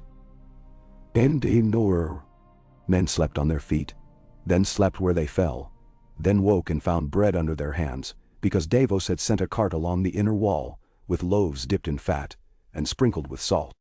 Stannis went to the great hall, and heard petitions with blood still wet in the lines at the corner of his mouth where a nick had opened and shut again. He gave a widow a purse, and a man who had stolen a second strike of a cane, not a third. This is what law is for, he told Ned afterward, in a tone that made of the words a pain and a satisfaction both. Not for pretty days. In the space the battle did not fill, other games went on being played. Petter's books opened like careful flowers, and showed sums that made even Renly's light step falter. We are rich, Petter announced, if you count the promises we have made as coin. If you count only the coin we have, we can buy a fine meal and a song. The rest of it will come as long as no one knocks the table over. No one, Stannis said, cool as iron, will knock the table over. Until they do, Davos murmured, and Stannis did not rebuke him, which was praise. One evening, when heat made even stone sluggish, Sansa knelt at a window with a skin of water and a bowl of petals, dipping them to lay them on Septon Mordane's temples to ease a headache. The hound came and stood like a menhir in the doorway and said nothing until the girl looked up. Your dog is on the wall, he said, jerking his chin toward the carved hound Arstan the carver's boy had made in childish imitation of Sandor's. She kept it there now, as much to spite him as for any comfort it gave. He stays, she said, surprising herself with stubbornness. He looks fierce. He looks broken, Sandor said, not unkindly, and touched 2 fingers to the brow of the carved thing very lightly, like a man testing a wound. Keep him then. A broken dog still bites. He paused, and the pause filled with 100 things not said. When he spoke, he had chosen one. Do not go on the walls when the firepots fly. You don't have the sense to duck. I have sense, she said, stung. You have songs, he said. I like songs, but they won't keep your hair from burning. He went away before she could tell him that she knew the smell of burned hair too well already. Night after night, the tents outside bloomed and closed with the heat. Day after day the quays saw flour and onions. Davos told the boys how to stack the sack so the weight sat on the ground and not on the topmost grain, and they nodded and did it his way, and ate slices of onion raw with salt when they thought no one was watching. Renly and Garland sat long in a small room over figures, and found that where pride would have demanded a parade, coin demanded a ledger. They made both, a compromise that pleased not entirely and therefore held. Melisandre came to Ned once in the heart of the night, unbidden, moving like a candle that refuses to go guttering out. You are a just man, she said, and made of it a question he did not answer. You keep old gods in your bones. They will not save you.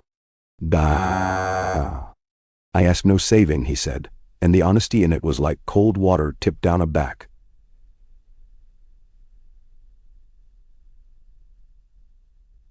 She shuddered and smiled as if he had done it on purpose. Go play at fates with men who believe in dice. I look in the flames and see a wolf at a king's doorstep, she said. Its breath smokes. Its eyes are black. It will knock. If you open, it will not leave. If you do not, it will go around. She tilted her head as if listening to a thing he could not hear. The night is long, Lord Stark. So is the day, he said, and shut the door not in her face. He would not be rude for the sake of being rude, but with a firmness that would not be mistaken. He stood with his back against it a long time after she had gone and let his shoulders remember a snow he had lain in as a boy, looking up at a sky that did not seem to care whether he was under it or not. News came like birds. from Storm's End of Celis growing sour with pride and Shireen reading books of old kings, as if they were stories of men who might come to supper. From White Harbor of Manderley ships meeting Lannister cogs off the bight with a courtesy that strained but did not break. From the Vale of Lysa's shutters nailed tighter, of a lady who had taught her fear to crawl up the walls and peer from battlements at men who did not know whether to laugh. From the Riverlands came smoke and a different kind of news. That river run still stood, that Jaime had taken a sting and then another, that boys sang of the Blackfish and the Hound in the same breath now, which no one would have guessed a year ago. Men sing anything that rhymes, Renly said, amused, and Ned let himself smile because the day would not let him do anything else, and because laughter keeps doors from swelling tight in humidity. When the summer finally broke, it did it in a storm that rattled the banners and beat dust into mud, and brought a rich wet smell off the fields that made men think, suddenly and with a pang, of things that were not swords, of women and apples and bread pulled from an oven. The rain sheeted across the Lannister camp as hard as across the city. Torches sputtered. The ditch they had dug to keep their streets dry filled and overtopped, making a brown runnel down toward the river. In the downpour's heart, in a red tent where a man made plans with knives, a candle flickered. Tywin Lannister set his hand over it to keep it lit, and looked to a map where the city's gates were small marks like teeth pleased with their neatness. He did not smile. He did not frown. He placed a little stone at the river mouth, then moved it inland 2 finger widths, and let it sit. In the keep, the rain beat against the window and ran down the leaded panes in crooked lines. Ned watched it and thought, with a hunger that surprised him, of Winterfell's roofs under snow, and the way the world is quiet then, and the way sound travels anyway. The bark of a dog, the laugh of a kitchen, the crisp report of cold, splitting in a log. He heard the mutter of a door on its hinges and turned, expecting Davos or Renly or Varys. It was none of them. It was Sansa, with her hair damp at the temples and her hands clasped. "Father," she said. And the word came clear now, not like the tangle it had been when she had asked for things the world had refused. He held his arms open, and she went into them awkwardly, and then less awkwardly, and he felt in his chest the ache of a man who has done a hard thing and cannot say whether it was right, only that it was necessary. "It will be all right," he said into her hair. She pulled back and looked up at him with the new eyes she had been growing lately. "No," she said, and surprised herself with the steadiness in it. "It will be what it is, and we will live in it." The corner of her mouth folded. "Septon Mordain says sometimes, that is the best we can ask." "Septon Mordain is wise," Ned said. "Even when you do not want her to be." Arya's laugh came down the corridor then, bright as pennyroyal in a crack of stone. Sirio's voice followed, chastising and delighted. The rain beat on. The city did not burn. Far off, outside the walls where banners sagged heavy with wet, a trumpet blew once and then again, and men turned their heads to listen, and inside the keep men in damp cloaks went to their posts, because hearing is a habit that keeps men alive. The day held. The night would come. The story left room for both.